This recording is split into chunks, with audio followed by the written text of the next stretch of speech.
Let's get started. Story number 1. The rain had already been falling for hours by the time I left the diner. It wasn't a drizzle or a calm shower either. It was a heavy, relentless downpour that soaked through my jacket within minutes. The kind of rain that made everything seem quieter and louder at the same time. My boots splashed into shallow puddles as I crossed the parking lot, each step echoing in the near-empty street. I wasn't even supposed to be out that late. I had picked up an extra shift at the diner because Kara, my coworker, had called in sick. We were short-staffed, and I needed the money.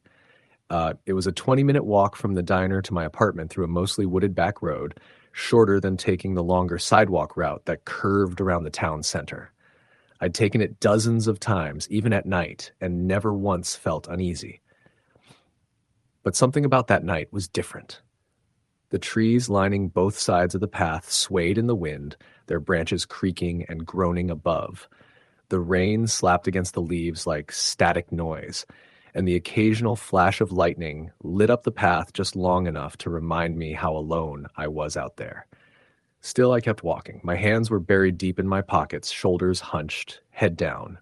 I just wanted to get home, change into dry clothes, and forget about the long shift and miserable weather. About 5 minutes into the walk, I noticed something strange. I heard footsteps behind me, faint and muffled by the wet ground.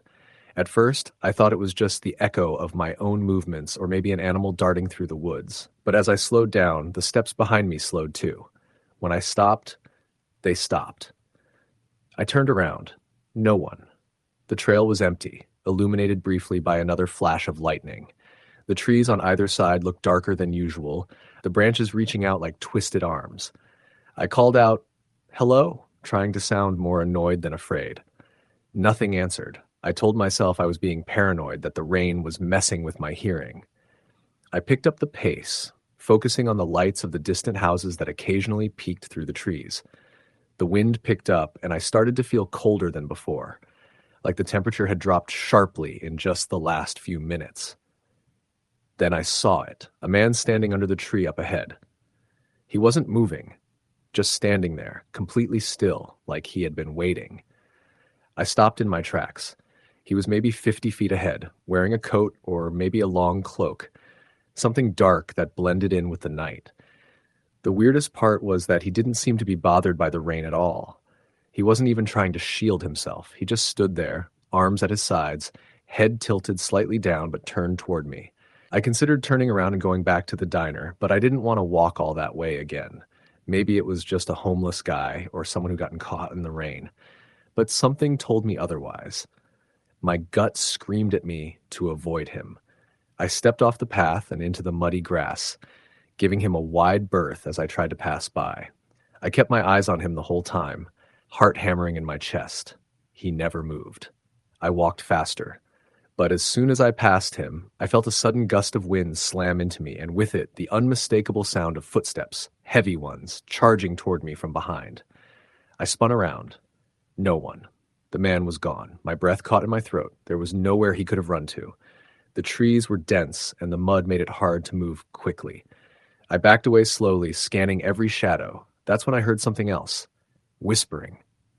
Low, guttural whispers coming from all around me, like they were bouncing between the trees. I couldn't understand the words, but they made my skin crawl. I broke into a full sprint. I didn't stop running until I was halfway down the hill that curved toward my apartment complex. I could see the roof of my building just beyond the trees, and relief washed over me, until I heard the sound again. Not footsteps this time. Breathing. Right behind me. I turned, slipping in the mud, and caught myself on a low-hanging branch. The path behind me was empty again, but the breath lingered in the air, so close I swore I could feel it against the back of my neck. I stumbled the rest of the way home, not daring to look behind me again. When I got to the entrance of my apartment complex, I turned around one last time. There he was, standing across the street in the rain, head tilted toward me, still as a statue. I ran up the stairs, slammed the door to my unit, locked it, and collapsed onto the floor, panting. I didn't even bother to change clothes. I just sat there, soaked, staring at the door, waiting for something, anything to happen. But it didn't. Not that night. I didn't sleep at all. I left all the lights on, and every little creak or groan from the building made me jump. Around 3 in the morning, the rain finally stopped, but I still couldn't shake the feeling that something was out there. The next morning, I debated whether I should even tell anyone. It sounded insane. A man who appeared and vanished, strange whispers in the woods, phantom footsteps. Who would believe me? But I couldn't stop thinking about it. I called my landlord and asked if the building had cameras. He said only the lobby and back entrance were covered. I asked to see the footage from the night before. At first he hesitated, but after some convincing, he agreed to meet me that afternoon. When we reviewed the tape, it showed exactly what I expected. Me running into the building, frantic and drenched. But then something else caught my eye. Just a few seconds after I entered, the camera facing the lobby window captured a brief flash of lightning. And in that flash, there was a silhouette outside, right by the window. Tall, unmoving, staring in. But when we paused and zoomed in on the frame, something about the shape didn't look right. It wasn't just a person. Its limbs looked too long. The head too narrow, like someone in a costume or something that didn't quite belong in this world. I told the landlord I must have imagined it. He looked uneasy but didn't press further. I took a few days off work after that. I avoided the woods entirely, walking the longer way whenever I needed to go anywhere. But I never felt safe after that night. Not truly. Things started happening around the apartment. Lights flickering even after changing the bulbs. My phone would ring at random times, and when I answered, all I'd hear was heavy breathing on the other end. Once I came home to find muddy footprints on the carpet. I lived alone. No one else had a key. Then the dreams started. They were always the same. I'd be walking the same trail, the rain pounding against me, and I'd see the man again. But in the dream, he wasn't still. He'd follow me, slowly, no matter how fast I ran. He never spoke, just stared.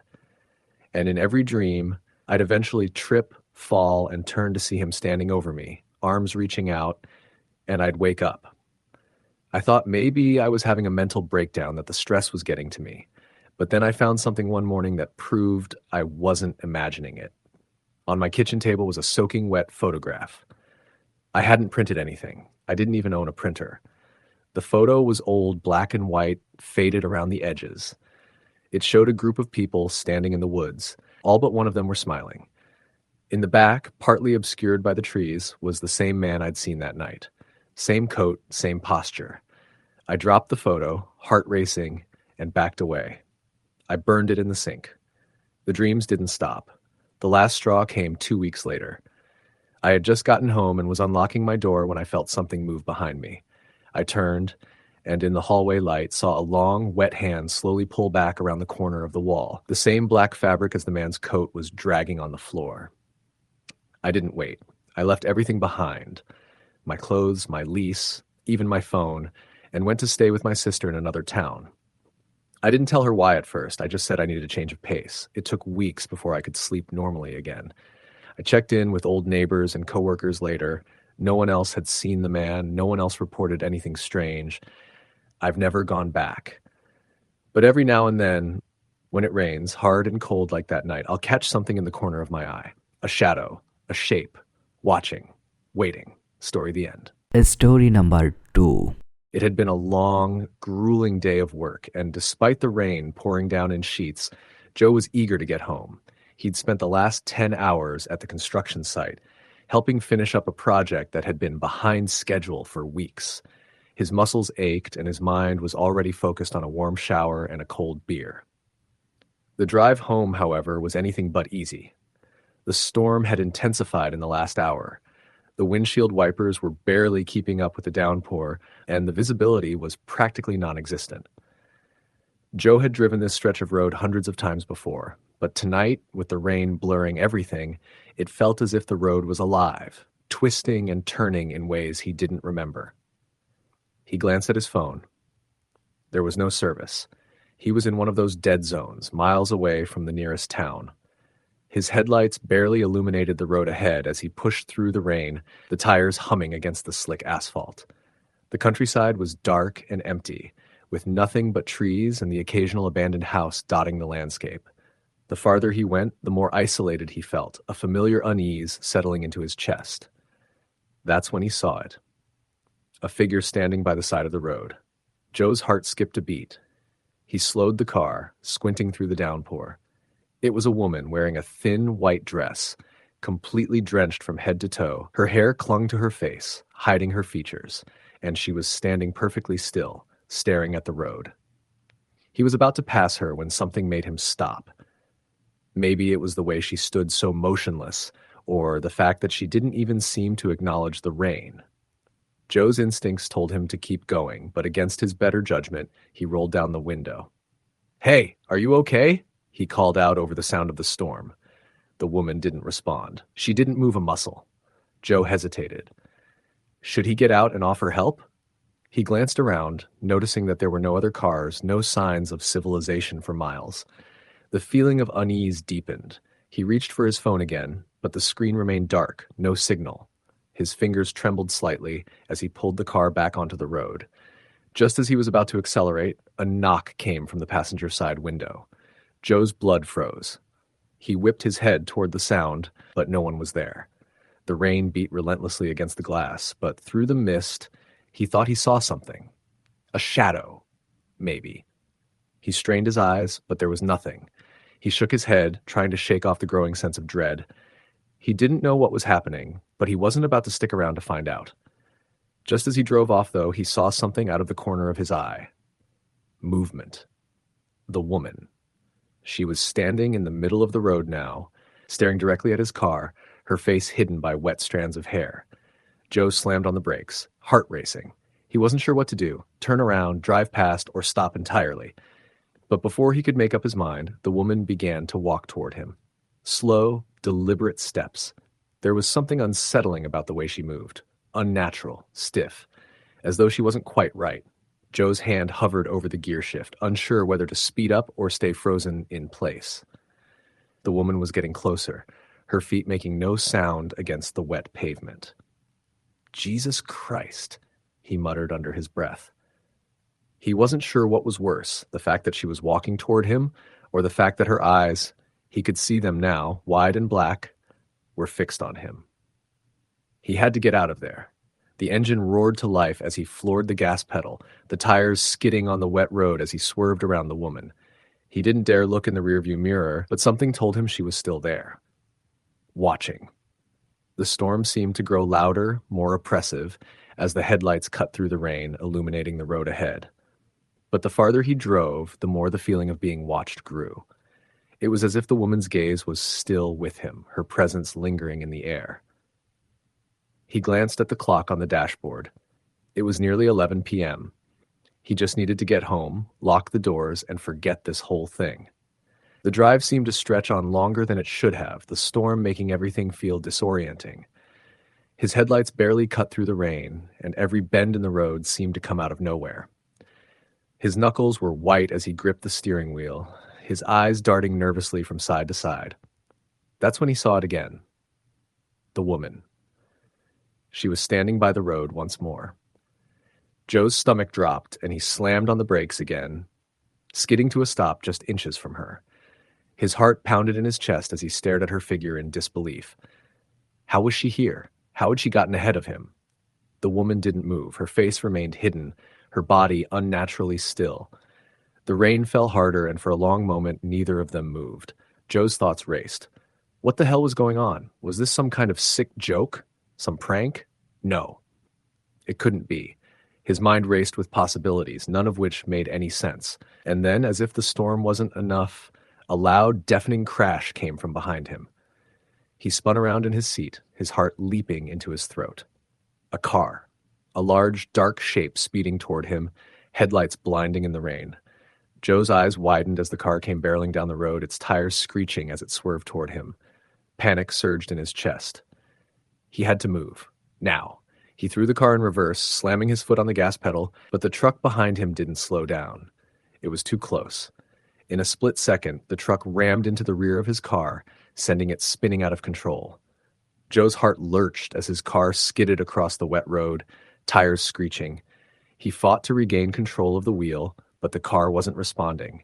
It slammed into a tree, and everything went black. When Joe regained consciousness, the first thing he noticed was the cold. His body was soaked, his head pounding as he struggled to make sense of his surroundings. He was lying on the side of the road. His car was a crumpled mess, and the truck that had hit him was nowhere in sight. The rain had stopped, but everything felt wrong. The silence was overwhelming. He tried to move, but his body ached. His fingers fumbled around, reaching for his phone in his pocket. No signal. He tried to get up, but a sharp pain shot through his leg, and he fell back onto the wet ground. A sound broke the silence, a soft whisper. Joe froze, his breath catching in his throat.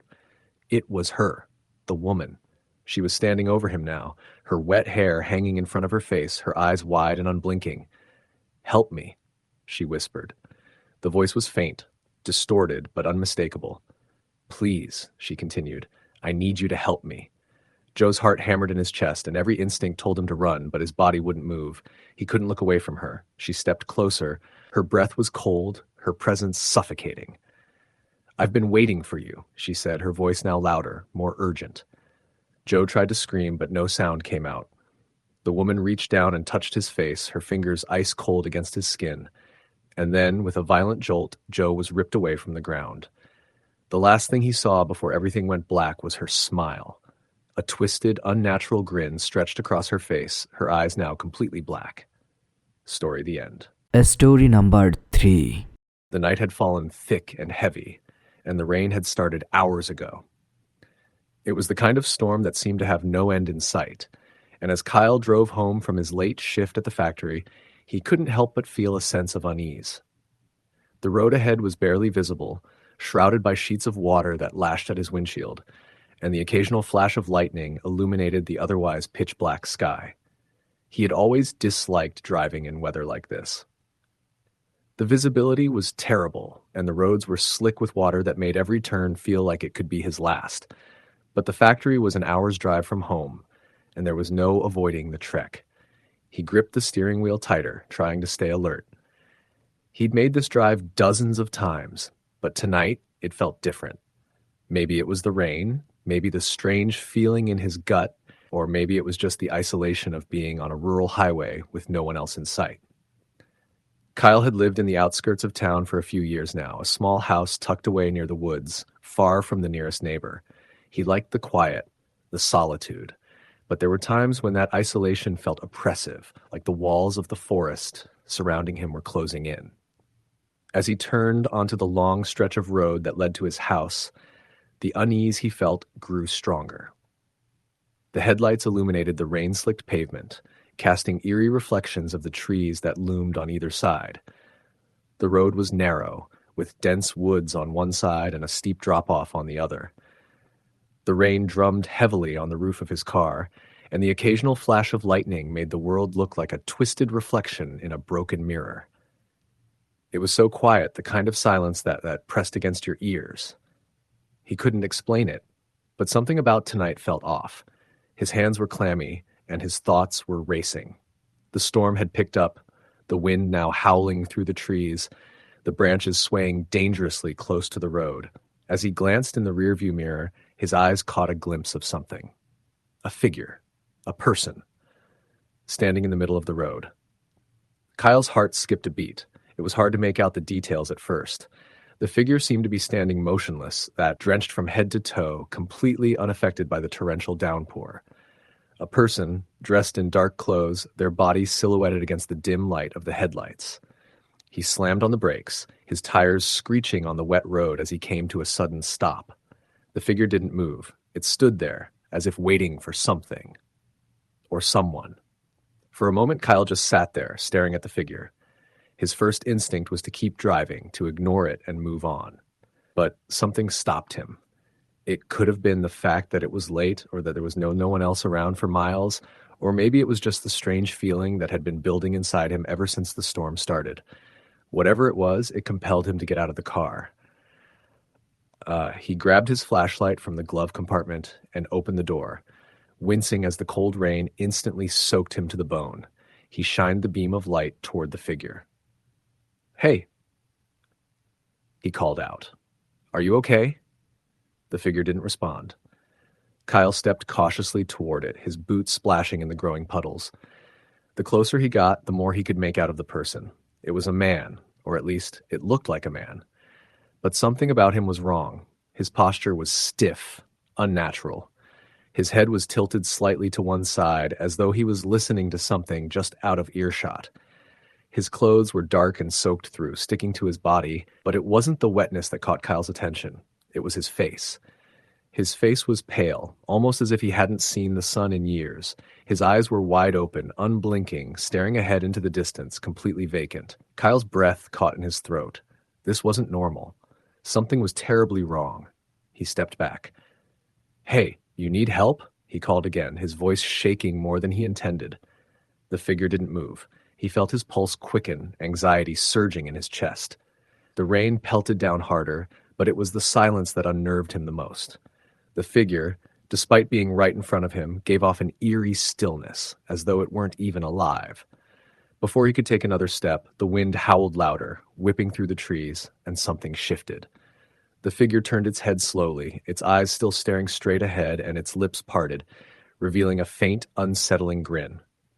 Kyle froze. His body went rigid with fear. "What the hell?" he whispered under his breath. He wanted to back away, but his legs wouldn't move. His mind screamed at him to run, but his feet remained planted on the wet pavement, rooted in place. Suddenly, the figure stepped forward. It moved unnaturally, like a puppet with its strings pulled too tightly, jerky and stiff.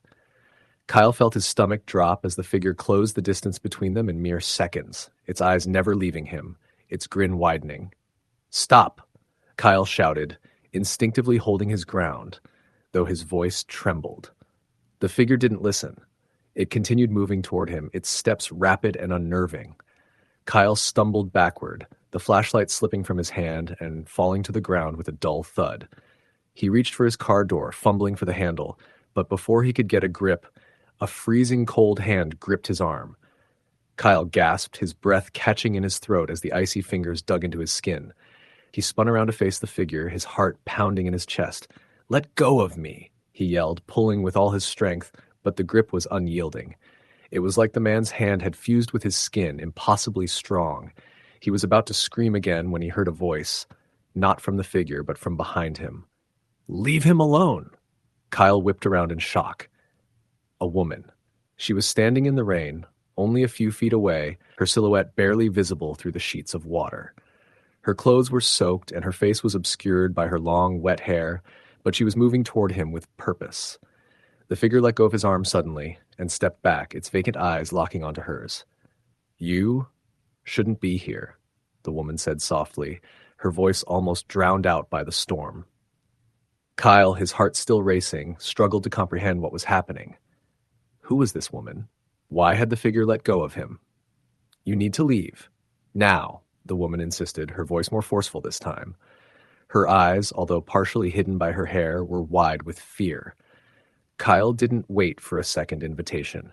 He turned and ran back to his car, slamming the door shut behind him. He fumbled for the keys, his hands slick with sweat despite the rain, and started the engine as quickly as he could. The woman was still standing in the road, staring at him. Her face remained hidden, but he could see the terror in her posture, in the way she stood rigid, frozen in place. As Kyle peeled away, his tires screeching on the wet pavement, he glanced in the rearview mirror. The figure was still there, watching him, but the woman was gone. He didn't stop driving until he reached his house, his heart still pounding in his chest. He pulled into the driveway and cut the engine, sitting in the dark car for a moment, trying to process everything that had just happened. The rain continued to pour outside, but inside the car, the silence was deafening. He could still see her eyes in his mind, the woman's eyes, full of fear and urgency, the way she had pleaded with him to leave. He couldn't shake the image of the figure either, the way it had grinned at him, its eyes wide and unblinking. He finally opened the car door, the wet air hitting him like a slap to the face. As he stepped into his house, his thoughts were jumbled. He couldn't understand it.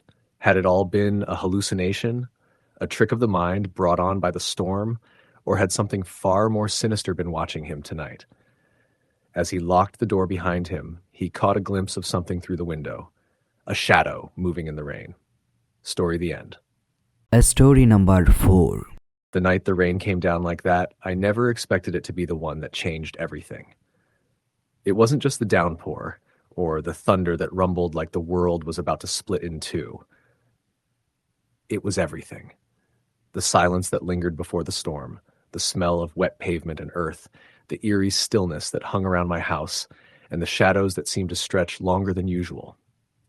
It had been a long day, the kind that left you drained and ready to curl up with a book or just fall asleep.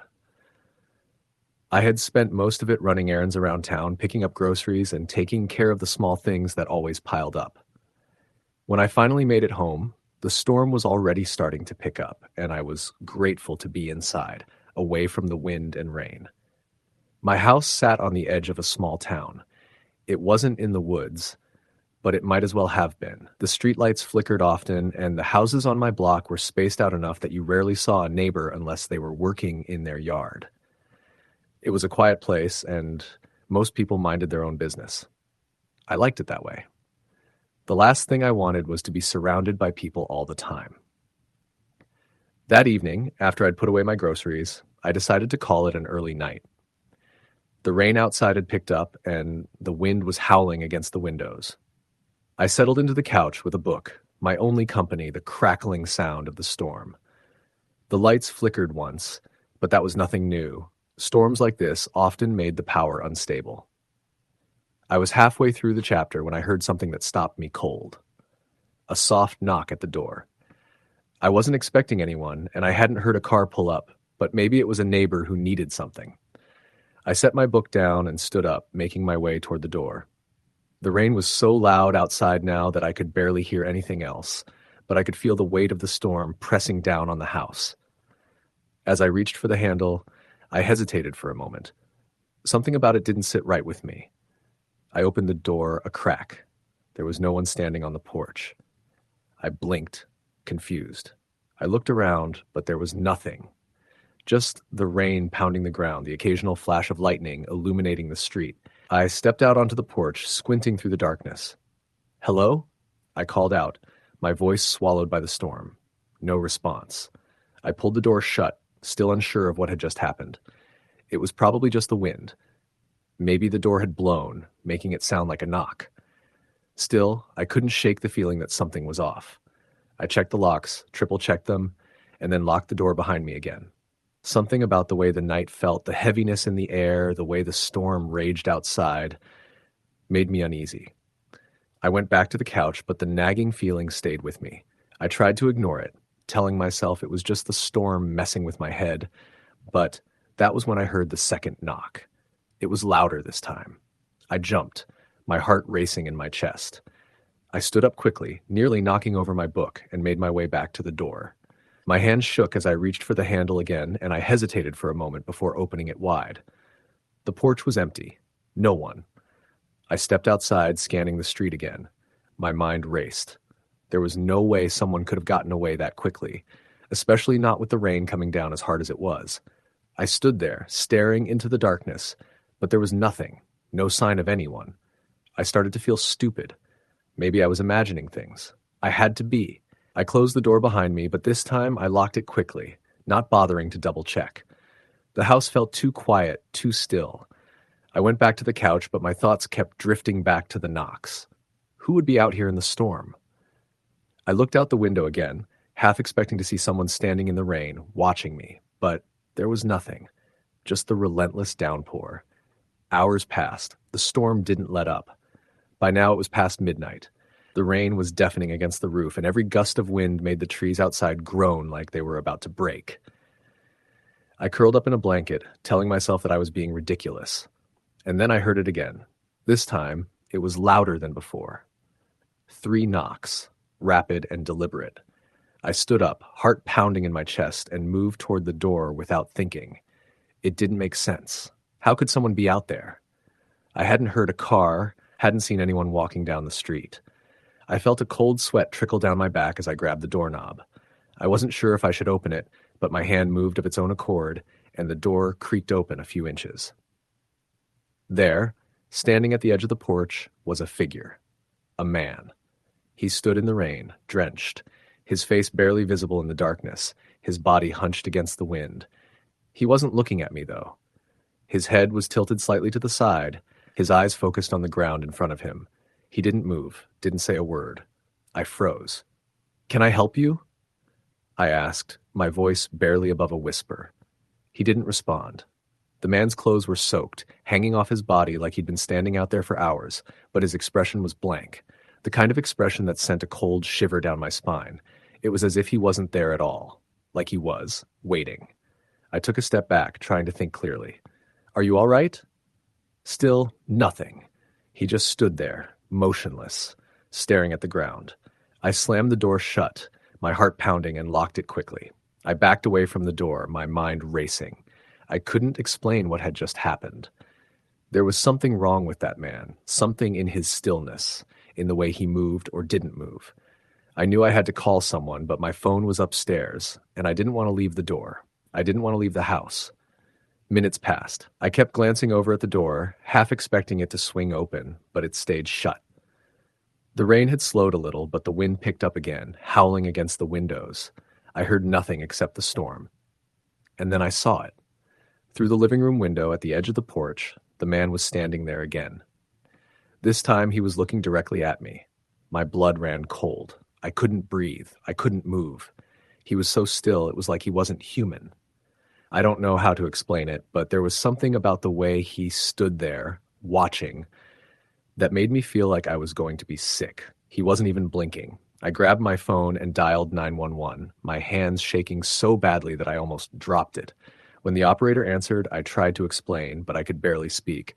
"There's someone outside my house. I think something's wrong with him."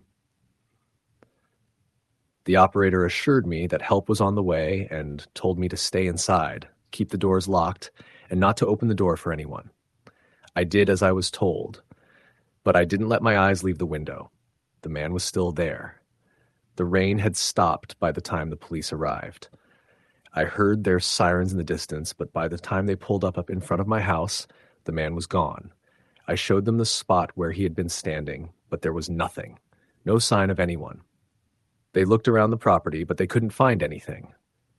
"We'll keep an eye on the neighborhood," the officer said, his voice calm, but his eyes flickered toward the trees like he wasn't sure what he was dealing with. "But it's probably just some prank. Don't open your door unless you know who it is."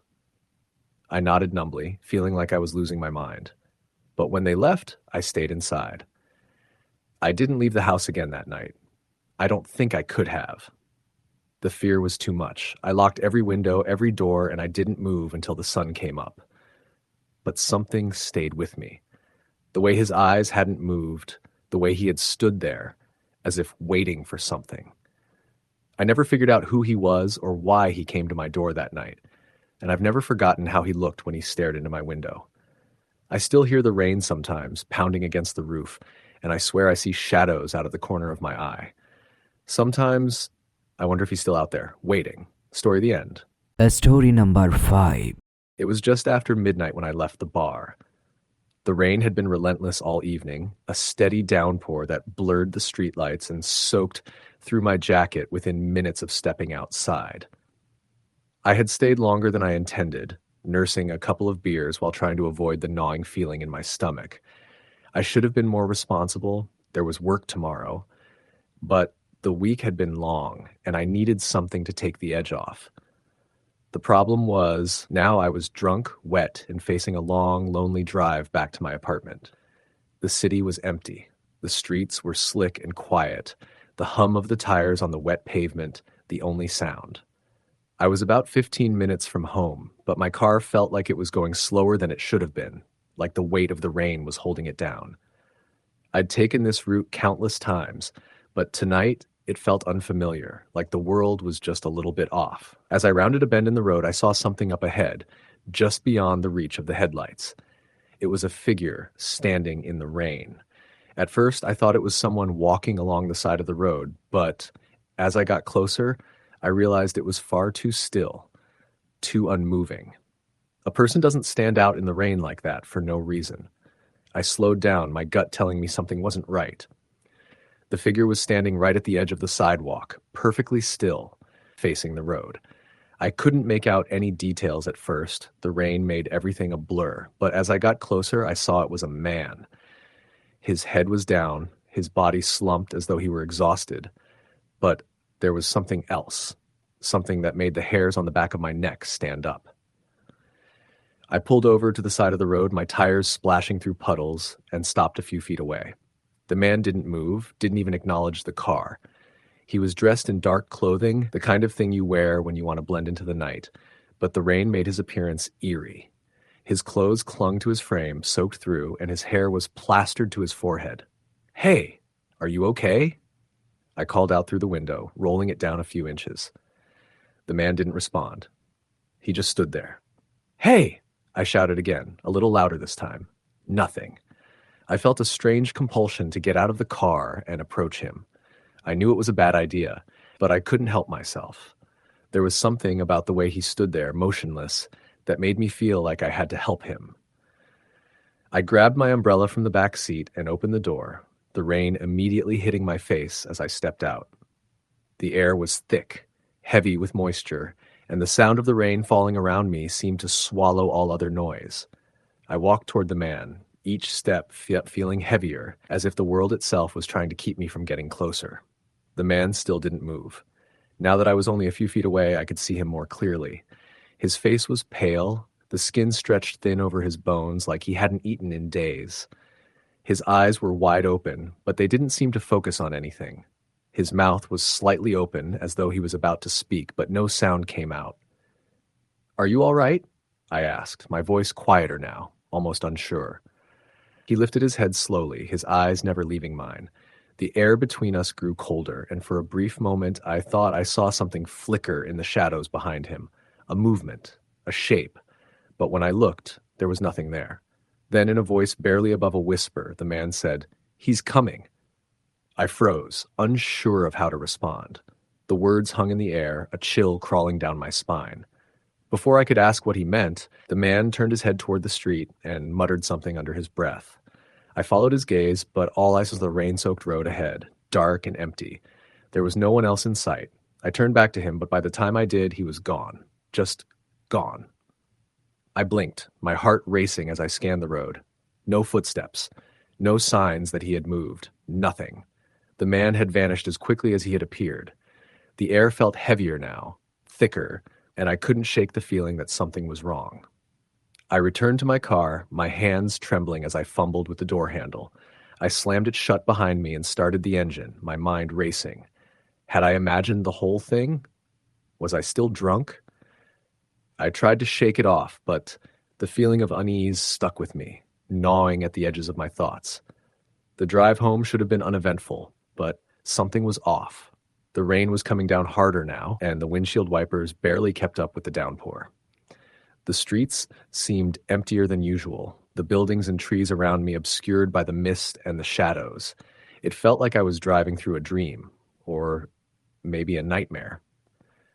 I couldn't tell anymore.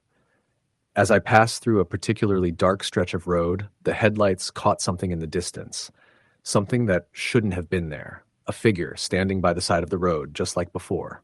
I slammed on the brakes, the tires screeching against the wet pavement. But this time, I didn't stop.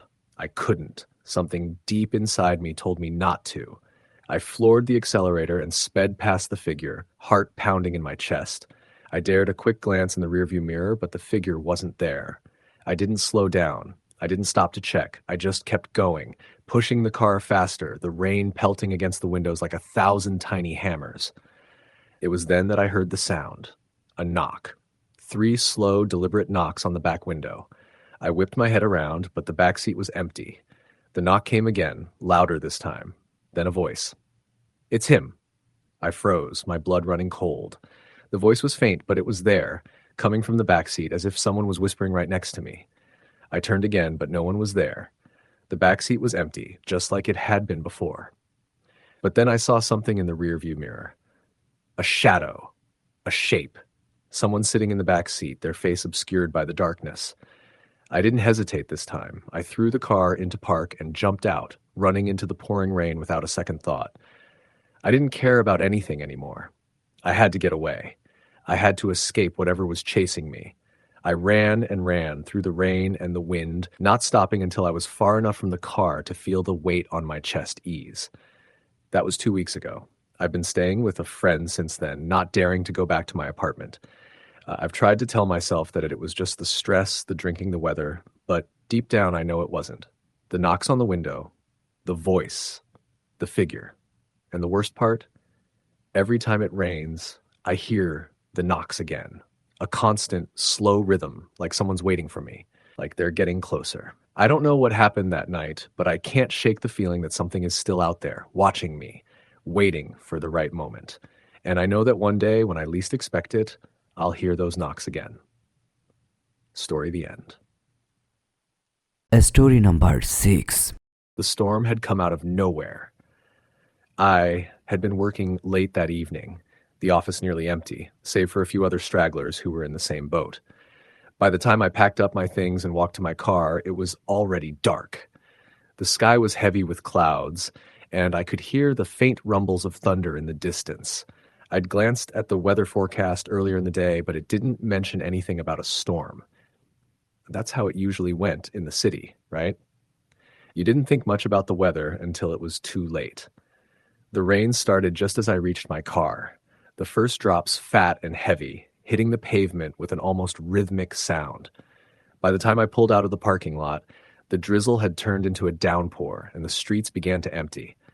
The city felt like it was drowning in the storm. Headlights from other cars seemed to blur into the wet asphalt, creating an almost hypnotic pattern. I had about a 20-minute drive ahead of me. Nothing too long, but long enough to make you wish you were home already. It had been a long week, and I was just looking forward to curling up on the couch with a glass of wine and maybe catching up on some TV. But that wasn't how it was going to play out. Not that night. As I made my way through the winding roads toward my apartment, I noticed the streets were strangely empty. Most people had already taken cover from the storm, and the occasional car that passed by didn't seem to have any urgency about it, as if everyone had resigned themselves to the rain and the dark. Halfway through my drive, something caught my eye in the rearview mirror. A pair of headlights coming up fast behind me. I didn't think much of it at first, just another car trying to get through the rain, but the headlights stayed unnervingly close. Too close. A flash of worry ran through me, and I pressed my foot lightly on the gas pedal to speed up. I didn't know why, but something felt off. The headlights didn't budge. I glanced in the mirror again. The car was still tailing me. I made a turn and the car followed, another turn and it followed again. It was too persistent, too strange. I tried not to panic, but the tightness in my chest was already growing. I was nearing a small, quiet neighborhood when I decided to pull over. My hand gripped the steering wheel tightly, and I kept my eyes glued to the rearview mirror, waiting to see if the car would pass me. Instead, it slowed down behind me. Not too far behind, just enough to keep its distance, but close enough to be unsettling. I felt my heart rate speed up. Why wouldn't they just go around? Why were they staying so close? I took a deep breath and checked my phone. No signal. Of course, it was one of those dead spots. I put my phone down, trying to gather my thoughts. Maybe they were just trying to get through the storm too, I reasoned. Maybe they were lost, or maybe I was just overthinking it. But the longer I sat there, the more my nerves got the better of me. I needed to get home, but every instinct in my body told me not to keep driving. And then it happened. A knock. It came from the passenger window, sharp and fast. It startled me so badly that I nearly jumped out of my seat. I spun around, my heart racing. There was no one there. Just the rain pouring down, smacking against the glass. No sign of the car that had been following me. No headlights. I blinked, confused, trying to make sense of it. My hand moved slowly to the door handle. I had no idea what was going on, but the more I thought about it, the more I realized that I had no business sitting there alone, in the dark on the side of the road. I shoved the car into drive and sped off. My tires squealed against the wet pavement, and the car behind me didn't follow this time. For a moment, I thought I was safe, but then the headlights came back. Only this time, they weren't behind me. They were in front of me. I slammed on the brakes. I had no idea how they had gotten ahead of me, but there they were, two blinding beams cutting through the darkness. A flash of lightning illuminated the street just enough for me to see that the car in front of me wasn't a car at all. It was a person. a figure standing still in the middle of the road. No umbrella, no raincoat, just standing there, soaking in the downpour. They were facing me, their arms stretched out, almost like they were waiting for something, and waiting. I couldn't make out any detail of them except that they were tall, dressed in dark clothing, and utterly motionless. I didn't know what to do. I couldn't see a way around them. I couldn't back up because the car behind me had reappeared, its headlights blinding me from that direction. I honked my horn, trying to get their attention, but the figure didn't move. It just stood there, unblinking, staring right at me. Another flash of lightning, and I saw it, their face. Or rather, I saw the absence of one. Their face was smooth, featureless, like someone had erased it entirely. No eyes, no mouth, no nose, just a pale, empty space. I screamed. I slammed my foot down on the gas, pushing the car forward and swerving around the figure in a desperate attempt to escape. But as I drove past, the figure's head tilted to follow me. And that's when I saw something even worse. They weren't alone. At least 3 more figures were standing in the shadows just beyond the reach of my headlights. I could barely make them out, but I saw enough to know they were there, just standing, waiting. As I passed them, I felt their eyes on me, though I knew they had no eyes. There was no reason for me to feel like they were watching me, but I couldn't shake the sensation. I didn't look back. I couldn't look back. I didn't stop until I reached my apartment. I parked in the lot and ran inside without bothering to check the windows, the doors, anything. I slammed the door behind me, locked it, and slid down the wall, my knees weak. I tried calling 911, but there was no answer. The storm had knocked out the lines. I didn't know what to do. I didn't know what was real anymore. My head was spinning, my breath shallow. I looked around the room, half expecting one of them to be standing in the doorway, and then I heard it. A knock. Not at the door, but at the window. I looked toward the glass, the curtain half drawn. Through the gaps in the fabric, I saw the reflection of a figure, a tall, shapeless figure standing just beyond the window, staring at me. My blood ran cold. I stayed perfectly still, too terrified to move, not wanting to make a sound. But the knocking came again, louder this time, insistent. And then the voice came, low and distorted. "You can't hide from me." The sound was so unnerving, so unnatural that I didn't even want to breathe. My heart was hammering in my chest, and the air felt thick like something was pressing down on me. The knocking continued, like a rhythm I couldn't escape. I don't know how long I sat there, staring at the dark figure outside my window, but I know I didn't sleep that night. The next morning, the storm had passed. The rain had stopped, and the sun was trying to break through the clouds. But I never went back to my apartment. I couldn't. I couldn't be anywhere near that place.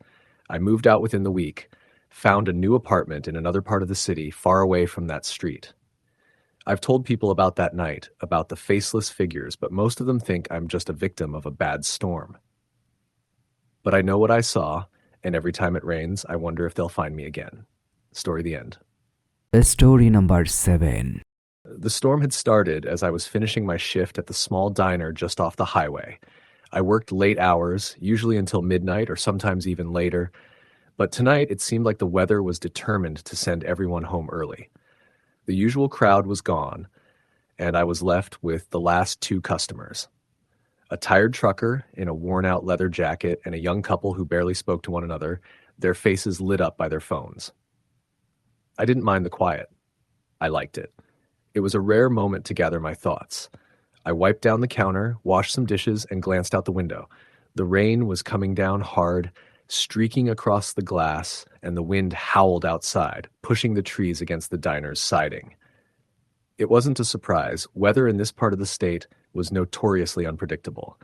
The highway was often treacherous this time of year, with fog and rain mixing into a dangerous combination. I hadn't been expecting it to get this bad. The kind of weather that could make a regular drive feel like a nightmare. When the last customer finally paid their tab and left, I locked the front door, flipped the sign to closed, and started gathering my things to head home. My apartment was only 15 minutes away, up on the hill just off the highway. It wasn't much, but it was mine. The kind of place where I could leave the world behind for a while and just be alone. But as I stepped outside, the reality of the storm hit me. The rain was almost blinding, and the wind felt like it could knock me off my feet. My jacket offered little protection against the chill that cut through me as I hurried toward my car. I threw my bag in the passenger seat, started the engine, and glanced around. The diner's neon sign flickered against the wet pavement, casting an eerie glow. As I pulled out onto the highway, the rain was coming down in sheets, and the road was slick, reflecting the headlights in strange, distorted patterns. I didn't mind driving in the rain, but tonight, something felt off. The road was empty, save for a few other cars that disappeared quickly into the night. No one was out here in this kind of storm. I turned on the radio, trying to drown out the eerie silence around me, but the static on the station only made it worse. I fiddled with the dial, but nothing came through clearly. As I drove, I began to feel that same sense of unease settle in my chest, like I wasn't alone, even though I was. Something about the storm, the way the wind screamed against the car, unsettled me. I was about 10 minutes from my apartment when I saw it. At first, it looked like a figure standing at the side of the road, half hidden by the trees. I thought maybe it was a hitchhiker or someone stranded. My headlights caught the silhouette, and I slowed the car, rolling down the window just a crack. "Need help?" I called out. There was no response. I squinted through the rain, my heart thumping harder. The figure didn't move, didn't acknowledge me at all. It was a person, but they weren't looking in my direction. Their body was slightly turned, as though they were facing something I couldn't see. I felt a chill run down my spine. I wasn't the type to stop for strangers, but something about the way they stood there made me hesitate. I told myself that I was overthinking it, that it was just someone caught in the storm. Maybe they'd wandered out here for shelter, just needing a ride to the nearest town. I pulled the car to the side of the road, the tires crunching over the gravel. My window was halfway down now, the cold air rushing inside. I watched the figure, waiting for them to turn or move, but they never did. It was as if they were frozen in place. "Hey!" I shouted, my voice cracking slightly in the thick silence of the storm. Still no answer. I checked the rearview mirror, nothing behind me. The road stretched out in both directions, empty. No other cars had passed. It felt like I was completely alone in the world, the only living thing amidst the raging storm. I reached for the door handle, but before I could open it, I heard a noise from behind me. A soft shuffle, almost like a foot dragging across the wet ground. My heart skipped. I whipped around in my seat. There was someone standing at my back window. A figure, their face obscured by the rain, but their outline unmistakable. They were tall, too tall to be just a random passerby, their bodies slightly hunched, as if they were crouching down, peering inside. I couldn't see their eyes, but I felt them staring at me through the window. My breath caught in my throat. I slammed my foot on the gas, spinning the wheel, and speeding off down the road without looking back. My pulse raced, and I couldn't shake the feeling that I was being followed, that something was out there in the storm, just waiting to catch up. I didn't stop driving until I reached my apartment. I parked in the spot closest to the entrance, grabbed my bag, and hurried inside. My fingers fumbled with the keys as I unlocked the door, the sense of dread still hanging over me. Inside, the apartment was quiet, too quiet. I locked the door behind me, then double-checked all the windows, making sure they were secured. My mind was still racing. I couldn't get that figure out of my head, the way they had been standing there, so still, like a part of the storm itself. I tried to shake it off. It had been a long night. Maybe I was just imagining things. But when I got into bed, I couldn't help but feel like someone was watching me. The wind outside howled, rattling the windows, and I lay there, staring up at the ceiling, listening to the sounds of the storm. It was then that I heard it, the soft, unmistakable sound of someone scratching at my front door. At first, I thought it was the wind. Maybe a branch had caught on the door, or rain was pooling in an odd way. But then it came again, slow, deliberate scratching. The kind of sound you can't ignore. I froze, my heart pounding. The hair on the back of my neck stood up as I listened, my breath shallow in the silence that followed. The scratching continued for a few more moments, then stopped. My mind raced with thoughts, trying to rationalize it, but I couldn't. It wasn't the wind. I was certain of that. I got out of bed, careful not to make a sound. I crept to the door, my hand trembling as I reached for the doorknob. I didn't know what I was expecting, but I knew I didn't want to find out. I turned the knob slowly, and the door creaked open, just a fraction. I peered into the hallway, but there was nothing there. The storm raged outside, the rain pounding against the walls, but no one stood in front of my door. I checked the peephole to the outside, but it was too dark to see anything. I locked the door again, but the feeling of dread didn't go away. I couldn't shake the thought that something had been outside waiting for me to open it, that something was still out there. The next few days felt like a blur. The storm didn't let up, and each night I spent at my apartment, I kept the lights on, locked in a state of heightened anxiety. I didn't go out much. I couldn't. Every time I stepped outside, I felt that presence, like eyes were on me, following me, waiting for the moment I would slip up. The scratching came again that night, this time louder. I couldn't take it anymore. I grabbed my things and left. I packed a bag, left my apartment behind, and drove to a motel on the edge of town. I couldn't stay in that place. Not anymore. I needed distance, needed to be away from whatever was out there, whatever had been following me since that night on the road. When I got to the motel, I asked the clerk for a room at the far end of the building, away from anyone else. I didn't want to be near anyone. I just wanted to be alone, to sleep in peace. The rain didn't stop. But that night, when I finally closed my eyes, I felt the presence again. And this time, it wasn't just a feeling. I heard the footsteps. Story the end. Story number 8. The rain hadn't stopped for days. Leah stared out the window, watching the steady stream of water run down the glass, blurring the world beyond. It had been a long week of cold, relentless storms, the kind that soaked into your bones, keeping you awake at night with the constant drip, drip, drip. Tonight, though, something felt different. The storm wasn't just a backdrop to her thoughts. It was suffocating, like it was alive. Her house sat on the edge of town, surrounded by dense woods on all sides. She liked it that way. Remote, quiet, a place to escape after a long day working as a nurse at the hospital. But tonight, as the wind howled outside, there was an oppressive sense of isolation in the air. The house seemed smaller than usual, as though the walls were closing in on her. The silence felt too loud, too empty. She hadn't planned on staying home. Leah had been hoping to catch up with some friends for a drink, or even just go for a walk in the rain to clear her head. But the storm kept her inside, and now she couldn't shake the unease crawling up her spine. Every so often, a distant rumble of thunder would shake the windows, followed by a sharp flash of lightning that illuminated the room for a moment before plunging it back into darkness.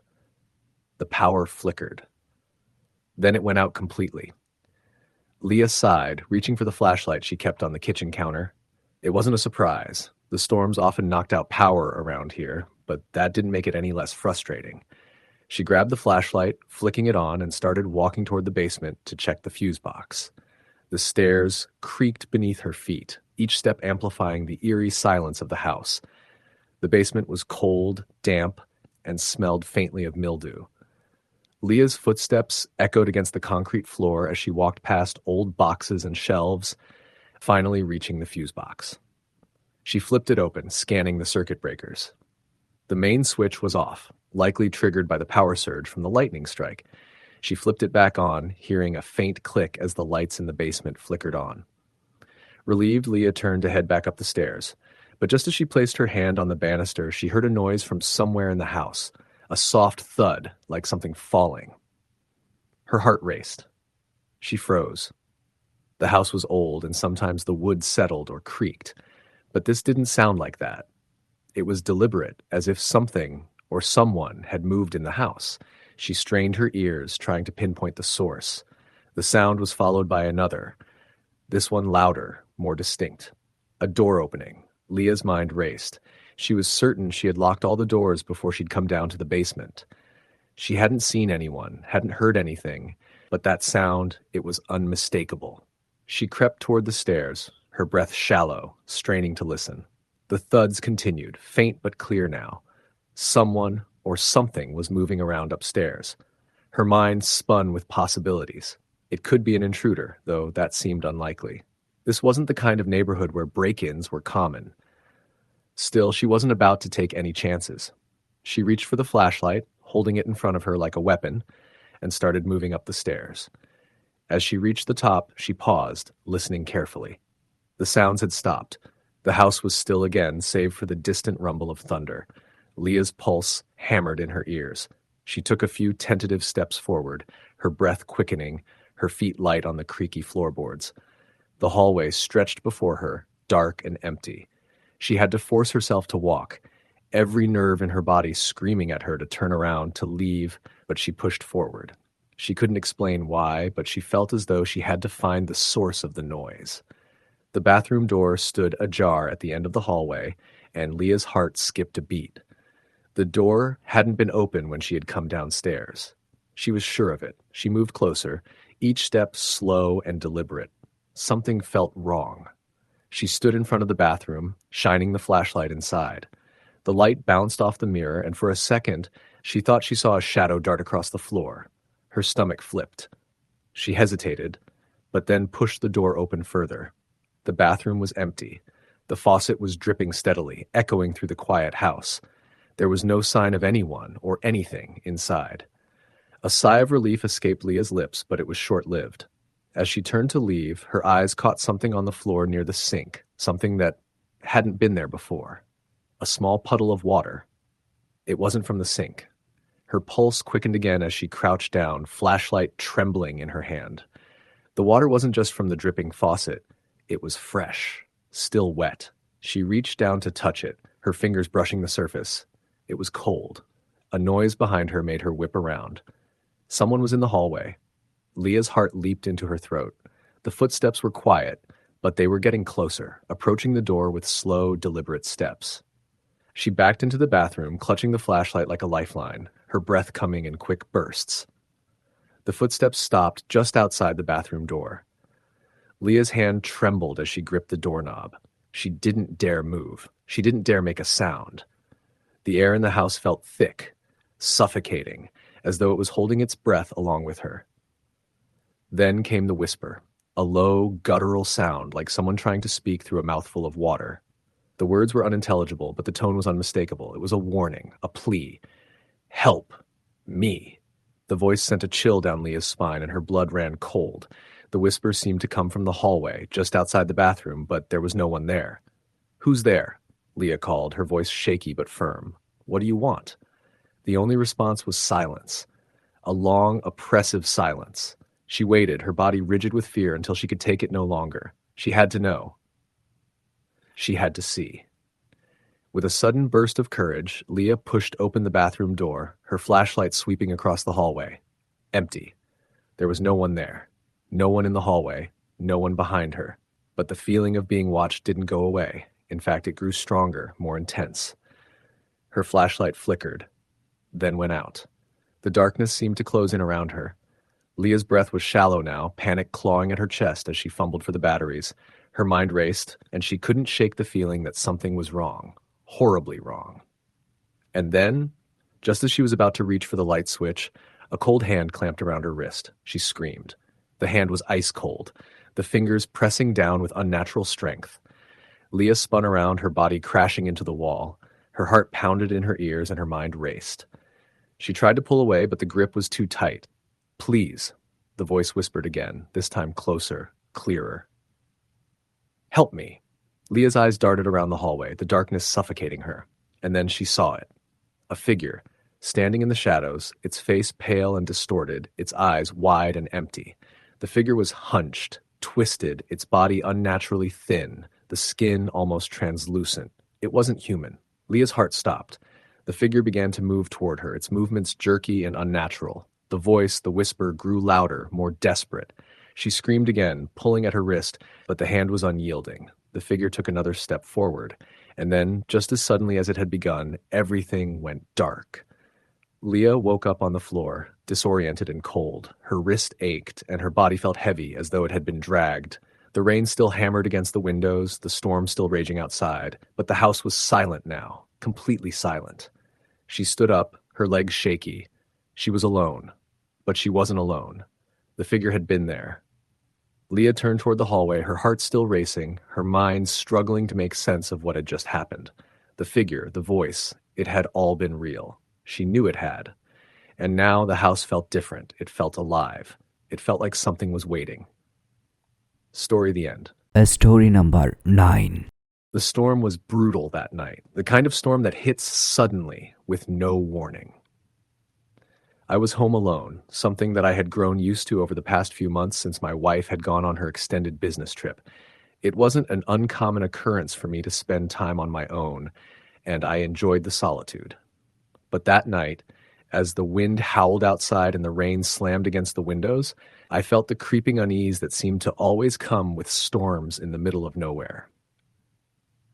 My house was in the country, far enough from town that the neighbors were few and far between. It was a quiet place, peaceful in its isolation, and that was one of the reasons I had moved there in the first place. I had always hated the noise and crowds of the city, so when the opportunity to move to this small, dilapidated house on the outskirts of town presented itself, I jumped at the chance. But as the storm worsened, the place felt less like a sanctuary and more like a prison. I was sitting on the couch, scrolling through my phone, when the first power flicker occurred. It wasn't unusual in storms like this, so I paid no mind. I continued to scroll, checking emails and mindlessly scrolling through social media when the lights flickered again, and then went out completely. I sighed. The house was old, and the electrical system was unpredictable at best. I reached for my phone to use the flashlight feature when I noticed something odd. The storm had grown even more intense. The wind was screaming now, and rain pounded the windows like someone was throwing rocks at the glass. I stood and made my way to the window, pulling the curtain aside just enough to peer out. The yard was almost entirely obscured by the rain, but through the dark shadows, I thought I saw something moving, a shape barely discernible in the downpour. At first, I thought it was just the trees swaying, but then it moved again, far too quickly for the wind to have caused it. I stepped back, my heart rate picking up. It was probably just an animal, maybe a deer or something else that had taken shelter in the trees. But something about the way it moved didn't sit right with me. The shape was too deliberate, too purposeful. I tried to shake the feeling off, telling myself it was just my imagination running wild, but I couldn't ignore the gnawing sense that I was being watched. That's when I heard the knock. At first, I thought it was a trick of the wind, maybe the sound of something tapping against the door. But then it came again, louder this time. A firm knock on the door. I froze, my blood turning cold. Who would be out there in the storm? It wasn't just the weather. It was the isolation.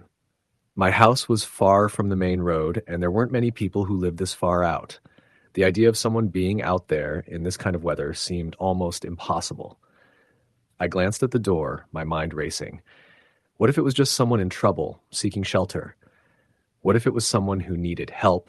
Then again, it could be someone who wasn't so innocent. The thought sent a shiver down my spine. I didn't know what to do. I stood there for a few moments, the sound of the storm pounding outside and the unnerving knock echoing in my mind. I told myself I was being paranoid, that it was just the wind.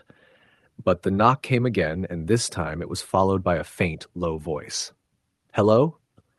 Can I come in?" I felt my stomach lurch. The voice wasn't loud, but it was distinct enough that I could hear it through the door. I didn't recognize it, and that only made the situation worse. My mind raced through a dozen possible scenarios, none of them pleasant. Should I open the door? Should I call the police? Should I just pretend I wasn't home and hope they left? I didn't have a choice. I couldn't just ignore someone calling for help. I grabbed the flashlight from my phone and moved cautiously toward the door. As I reached for the handle, I paused again, listening to the silence that had fallen over the house. There were no more knocks. No more voices. I cracked the door open just enough to peer out. There was no one standing on the porch. I scanned the yard, the trees, the darkness that stretched out beyond the reach of the porch light. Nothing. It was empty. My breath caught in my chest as I stepped outside, squinting through the rain, but there was no sign of anyone, no footprints in the mud, no sign of movement anywhere. I shook my head, trying to calm my racing heart. It had to have been my imagination. There was no one out there. I closed the door quickly and locked it, then turned the deadbolt just to be sure. But the feeling of being watched never left. I spent the next hour pacing around the house, checking every window and door. Each time I thought I saw something out of the corner of my eye, I would quickly turn, but nothing was ever there. The unease grew into full-blown anxiety, and the storm outside seemed to amplify it, the wind howling and the rain battering the roof as though the house itself was under siege. Eventually, I tried to distract myself by watching TV, but I couldn't focus. Every creak of the house, every gust of wind sent my heart into overdrive. I kept thinking back to the voice at the door. Who could it have been? And why hadn't I seen anyone? Around 2 a.m., when the storm was at its peak, I heard it again. A knock. Soft, hesitant, but unmistakable. I went rigid, the flashlight still in my hand, my breath coming in shallow gasps. The knock came again, followed by the same low, desperate voice. Please, let me in. This time the voice was different. It was strained, as though the person was in pain. My first instinct was to call the police, but I couldn't get to the phone fast enough. The voice spoke again, this time closer. I need help, it pleaded. Please. I backed away from the door, my legs unsteady beneath me. I couldn't breathe, couldn't think straight. The voice sounded so real, so desperate, and yet something about it felt wrong. It was too close. Too intimate. I couldn't tell where it was coming from, and the more I tried to focus, the more disoriented I became. Then I heard the sound of footsteps, soft, slow, but unmistakably footsteps moving across the floorboards of the porch. I rushed to the window, pulling the curtains back just a little to peer outside. There was no one there. The porch was empty, and the rain was coming down even harder now, the sound of it deafening in the quiet house. I didn't know what to think anymore.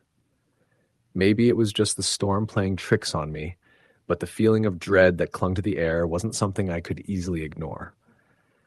I decided to lock all the doors and windows and go to bed, hoping the storm would pass and everything would feel normal again in the morning. But when I climbed under the covers, I couldn't shake the feeling that I wasn't alone. The house, which had always felt comforting in its solitude, now felt suffocating. I woke up to the sound of a loud thud. It wasn't the wind. It wasn't the rain. It was the unmistakable sound of something hitting the roof. I shot up in bed, my heart hammering. The thud came again, followed by a soft scraping sound, like nails dragging across the shingles. I grabbed the flashlight again, my hands trembling, and made my way to the attic. It was a small space, and I had never really used it, but I knew there was an old ladder to climb up there. My mind raced as I ascended into the darkness, every creak of the ladder making my skin crawl. And then I saw it. A face. Peering out from the small window in the attic. A face that wasn't mine. I screamed and stumbled back down the ladder, my heart pounding in my chest. I didn't stop running until I was out of the house, standing in the pouring rain, my feet soaked and my clothes sticking to my skin. The police never found anyone in the house, but they did find something. Footprints leading from the attic window all the way to the back of the house, disappearing into the woods. To this day, I can't explain what happened that night. But I know one thing for sure. Whoever or whatever was at my door that night, it never left. Story, the end. Story number 10. The rain had been falling for hours, an unrelenting downpour that seemed to drown out every other sound. The streets were slick, the pavement glistening under the pale yellow glow of the streetlights. I had just finished my late shift at the diner and was on my way home, taking the usual route through the outskirts of town. It wasn't the safest route. Narrow roads, dense woods on either side, and few houses.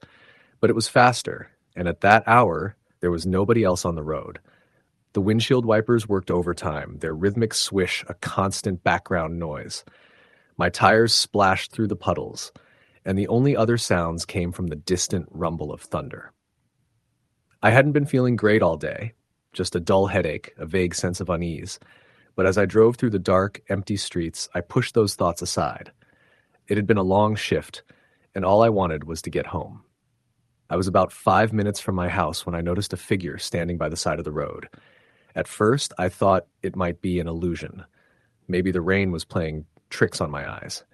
But no, as I drew closer, I could make out the shape of a person, drenched and standing stock still at the edge of the road. Their back was to me, and they weren't moving. I slowed down as I approached, my eyes narrowing in curiosity.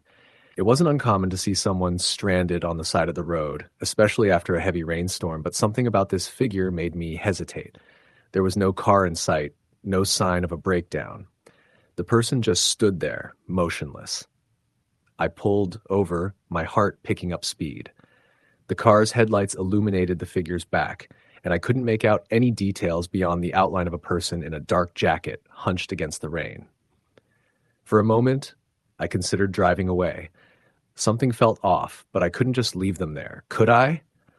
I rolled the window down just enough to shout, "Hey, are you all right?" There was no response. The figure didn't move, didn't acknowledge me in any way.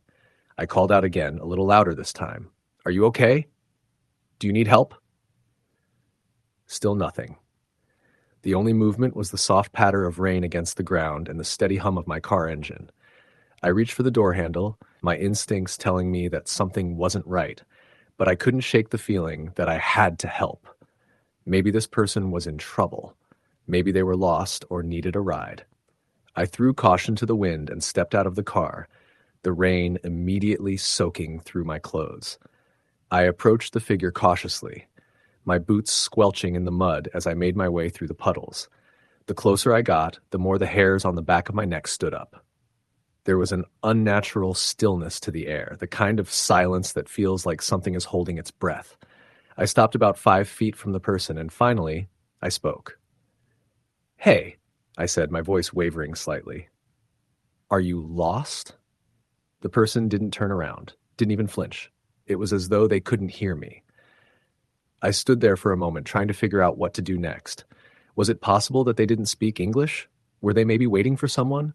I took a step closer, close enough now that I could almost reach out and touch their shoulder. I was about to say something again when the person finally moved. Slowly, they turned their head toward me. I didn't expect the look on their face. Their skin was pale, almost ghostly, and their eyes were wide, too wide, hollow. I could see nothing but the whites of their eyes, their pupils almost completely dilated. There was something about their face, something that didn't fit the way a person's face should look. It wasn't just their appearance. It was the way they looked at me, as if they could see through me, like I didn't exist to them. Their mouth was slightly open, but there was no expression, no emotion in their features at all. I took a step back, my heart racing. A cold wave of dread swept over me, and I felt it deep in my bones. The air around us seemed to grow colder, the dampness of the rain biting through my skin. My breath caught in my throat. Are you okay?" I asked, but the question felt weak in my mouth, as if the words didn't matter anymore. The figure didn't answer. Instead, they raised their arms slowly, their hand trembling, and pointed down the road. I glanced in the direction they were pointing, but there was nothing there. Just the empty road and the dark forest beyond it. My eyes darted back to the figure, and I saw that they hadn't moved. They were still standing, frozen, pointing, and yet something about their gesture felt purposeful, directed. I didn't know what to do. My instincts screamed at me to get back in the car and drive away, but I couldn't move. I was frozen in place, rooted to the spot by some invisible force. I didn't know how much time passed, but it felt like an eternity before the figure slowly turned away and started to walk into the woods, moving at a pace that seemed almost mechanical. They didn't look back, didn't acknowledge me in any way, just walked, their movements stiff, as if they were being guided by something other than their own will. I watched them disappear into the trees, the darkness swallowing them whole. The silence was deafening now, the rain falling harder than ever. I stood there for a moment longer, trying to process what had just happened. Something wasn't right. I should have driven away.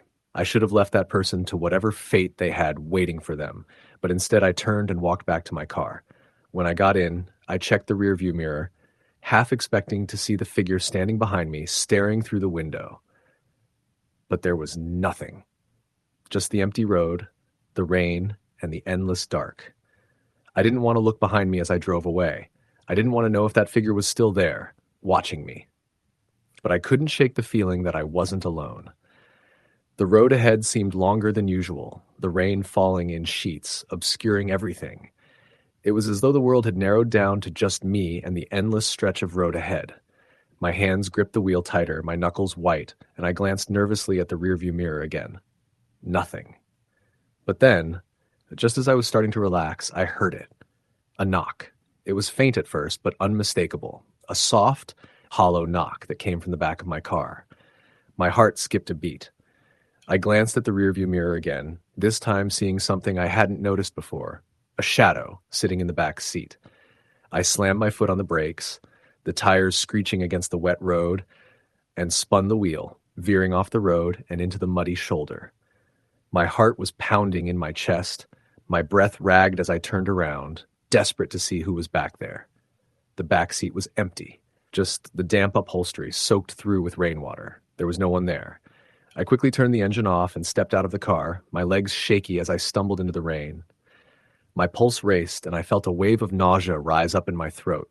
The road was empty. The woods were quiet. No one was around. But as I stood there, trying to steady myself, I heard it again. Another knock. This time, it came from the trunk. I didn't wait to investigate.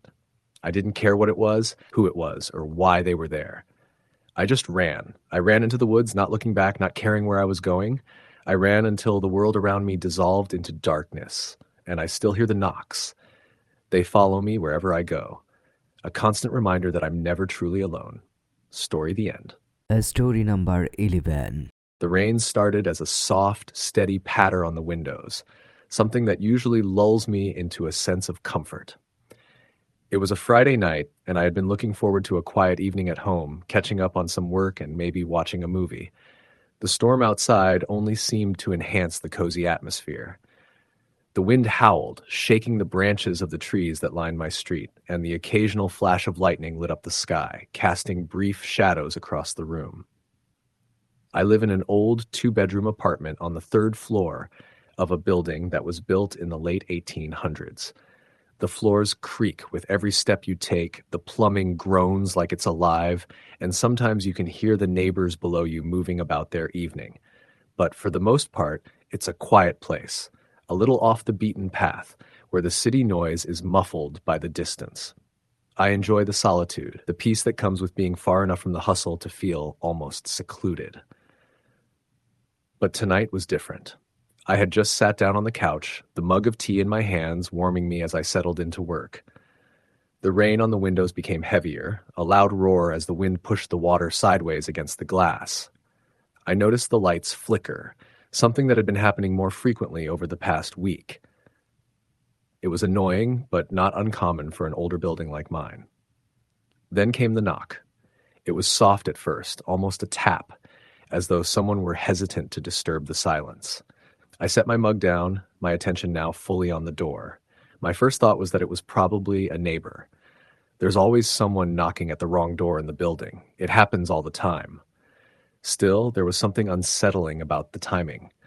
Late in the evening, and with the storm raging outside, who would be out there? I slowly rose from the couch and walked over to the door. The hallway light was dim, casting strange shadows across the walls.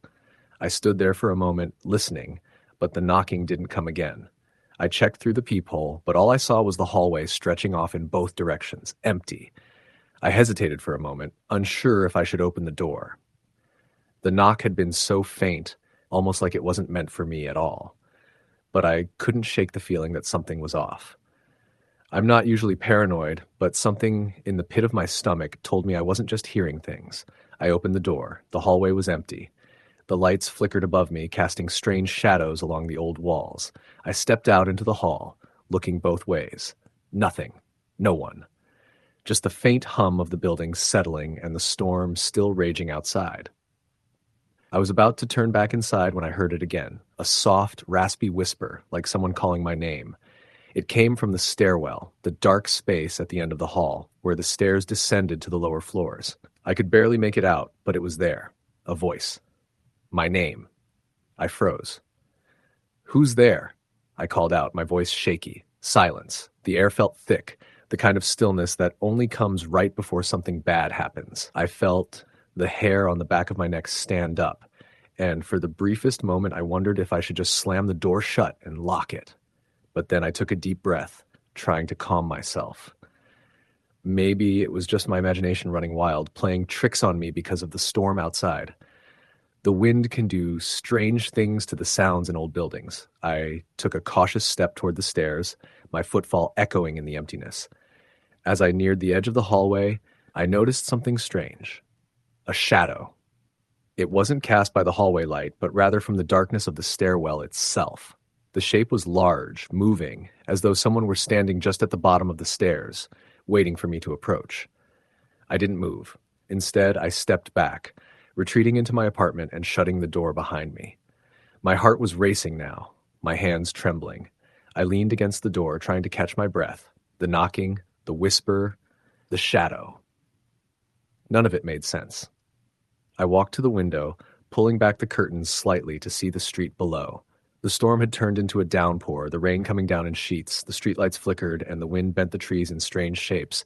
But there was no one outside. No one walking, no cars driving by. Just the chaos of the storm. As I stood there, my phone buzzed, startling me out of my thoughts. It was a text from my friend, Rachel. "Hey, just checking in. How's your night going? The storm is crazy." I stared at the message for a moment, trying to compose myself. I texted back quickly, telling her everything was fine, just that I was being a little jumpy with the weather. I set my phone down and moved back to the couch. I was trying to shake off the feeling of unease that had taken over my mind, but it wasn't working. The wind howled outside, and I thought I heard something again. A faint sound, like someone was moving in the hall. It was soft at first, almost imperceptible, but then it grew louder. A slow, dragging sound like shoes scraping against the floor. I stood up and walked to the door again, this time more cautiously. I peered through the peephole once more. This time, I saw something. A figure. A silhouette standing just out of view, almost blending into the shadows of the hall. It was a person, but they weren't moving. They were just standing there, facing the door. Their figure was tall, thin, and dressed in dark clothing, the kind of thing that would be worn in the dead of night when no one should be out. I couldn't make out any details, just the shape and the sense that whoever it was waiting for me. I jumped back from the door, heart pounding in my chest. What was happening? I couldn't explain it. I wanted to call someone, anyone, but I couldn't move. I couldn't make a sound. The figure, that dark shape, was still there. But now, something changed. I heard a knock. A loud knock, as though they were hitting the door with a fist. I could barely breathe, my entire body frozen in place. I wanted to look through the peephole again, but I was too afraid. The knock came again. Then the whisper. Louder this time, almost as if it were inside the apartment. "Let me in." I stumbled backward, panic setting in. The whisper was so clear, so close, that I felt as if someone were standing right behind me, breathing down my neck. My entire body screamed for me to run, to get out, but where could I go? What could I do? I grabbed my phone, hands shaking, and dialed Rachel's number. I don't know why I called her. Maybe I just needed to hear another human voice. But the phone line was dead. There was no dial tone, just the silence. And then the knock came again. Bang, bang, bang. I ran to the window, trying to escape, to find some sense of normalcy. But when I looked outside, I saw it. The shadow. It was no longer in the hallway. It was outside the window, just standing there facing me. The figure from the hallway, now in the storm, in the rain. Its outline was dark, and I could see the faintest glint of pale skin, but no details.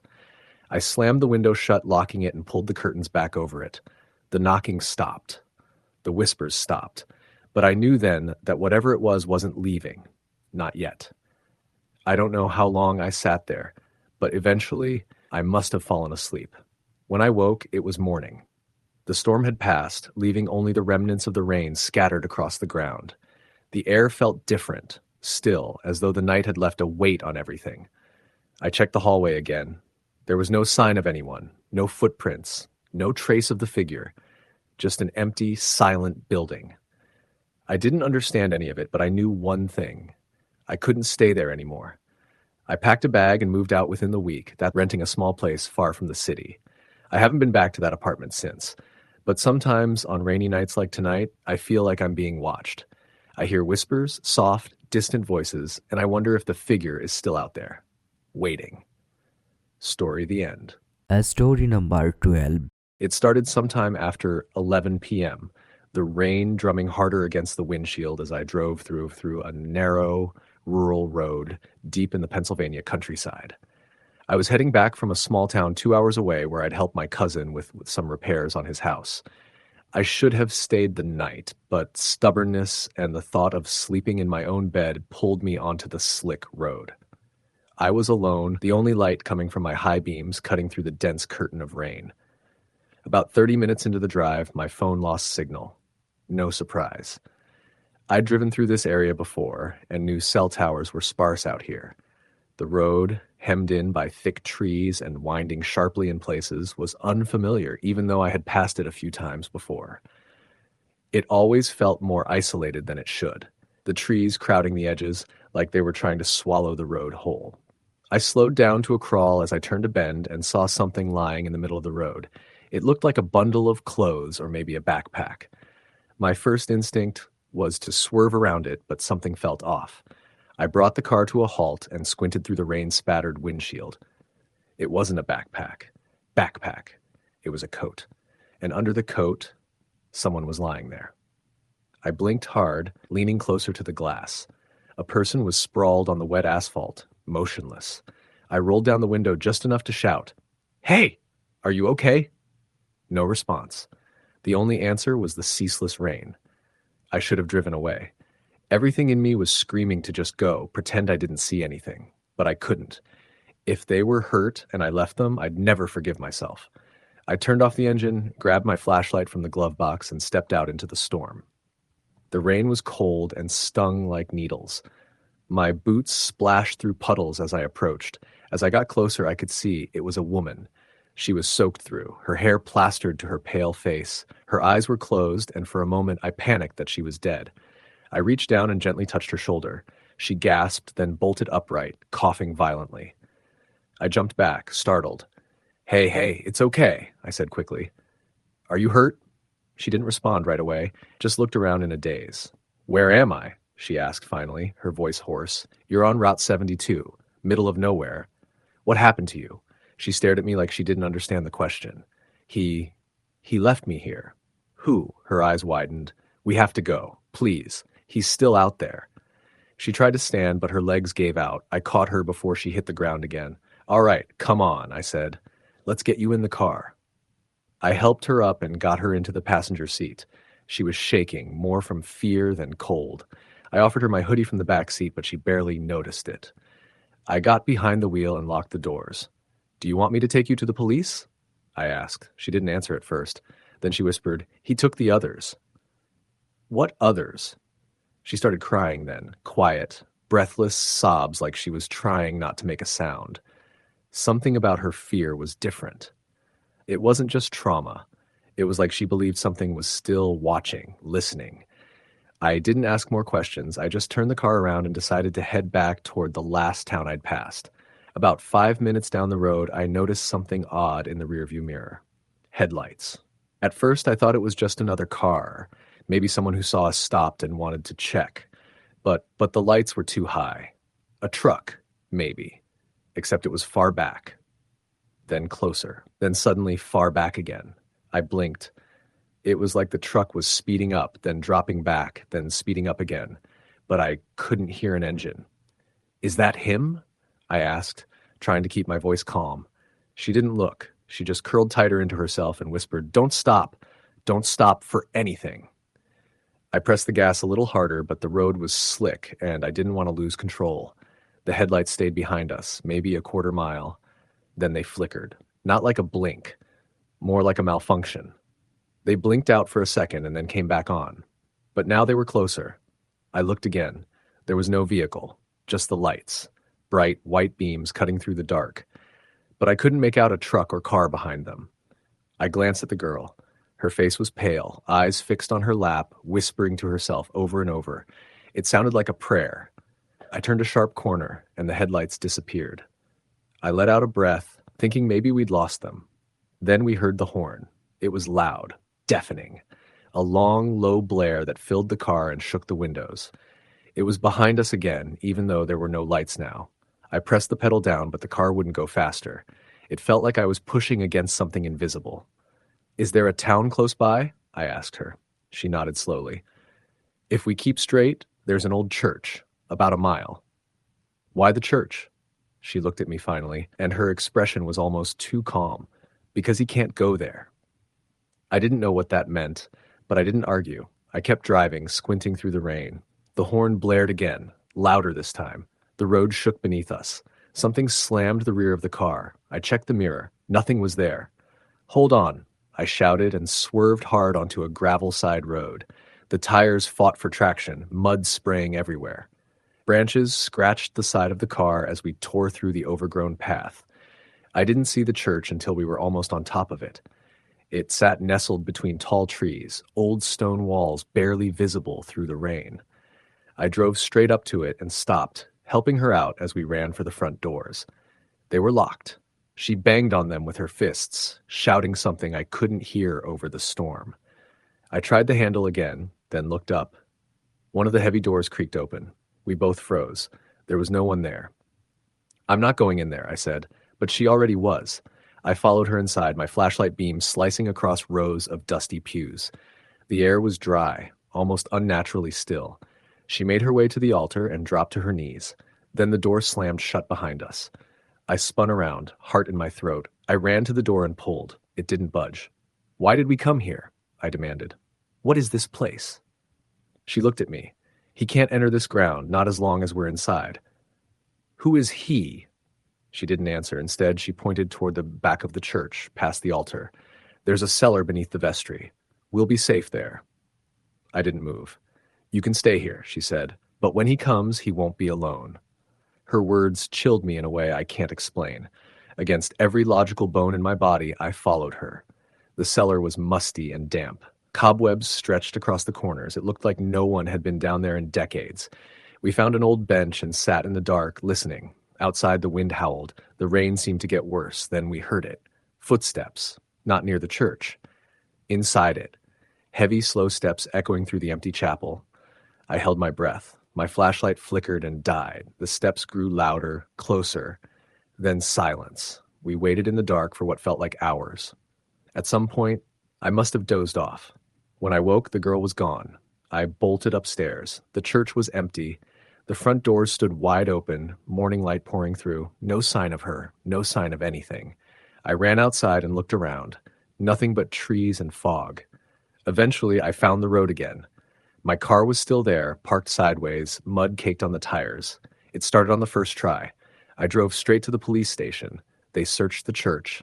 They didn't find her. Didn't find signs anyone had been there in years. I gave them a description. They checked the area. No missing person matched. A few weeks later, I drove through the area again. Out of curiosity, I turned down the same gravel path. There was no church, just thick woods and broken trees. I went back twice more. Nothing. I know what I saw, what I heard. I've questioned my sanity more times than I can count. But every time it rains at night, I stay home. I lock the doors. I don't go out for anything, because I still hear that horn in my dreams, and sometimes I wake up with muddy footprints on the floor. Story the end. Story number 13. The rain had been falling steadily since the late afternoon, but by the time I finished my shift at the diner, it had turned into a full-on downpour. The sound of the rain hitting the roof of the diner was almost deafening, but it also made the night feel strangely serene, as though the world was being washed clean. The only thing that was clear to me at that moment was that I just wanted to go home, crawl into bed, and forget the exhausting day. It had been a quiet evening at work. The usual locals came and went. Some chatted with me while they had their coffee. Others came in for dinner, their faces etched with the fatigue of a long workday. But as the clock ticked closer to midnight, the diner grew eerily empty, with only a few people lingering at their booths. I always liked the late-night shifts because it gave me a chance to zone out, think, or just clear my mind. But tonight was different. The storm was getting worse, and there was something strange in the air. It felt oppressive, like the weather wasn't just a storm. It was something alive, something that had a purpose. Still, I shook off the feeling and grabbed my coat from the back office, heading toward the door. The diner was in the middle of nowhere, located on a quiet stretch of highway that ran through its dense forest. There wasn't much in the area except for the occasional house or abandoned building, so it wasn't unusual for the streets to be empty, especially on a night like this. I locked the front door behind me, stepped out into the downpour, and hurried to my car. The moment I got inside, I could feel the chill of the air conditioning against my damp skin. I took a deep breath, trying to calm my nerves. The road ahead was mostly empty, and the headlights of my car cut through the rain in thin beams of light. It wasn't the best visibility, but I knew the way well enough. The highway was winding, with patches of dense trees on either side that sometimes seemed to close in on you, making the road feel claustrophobic.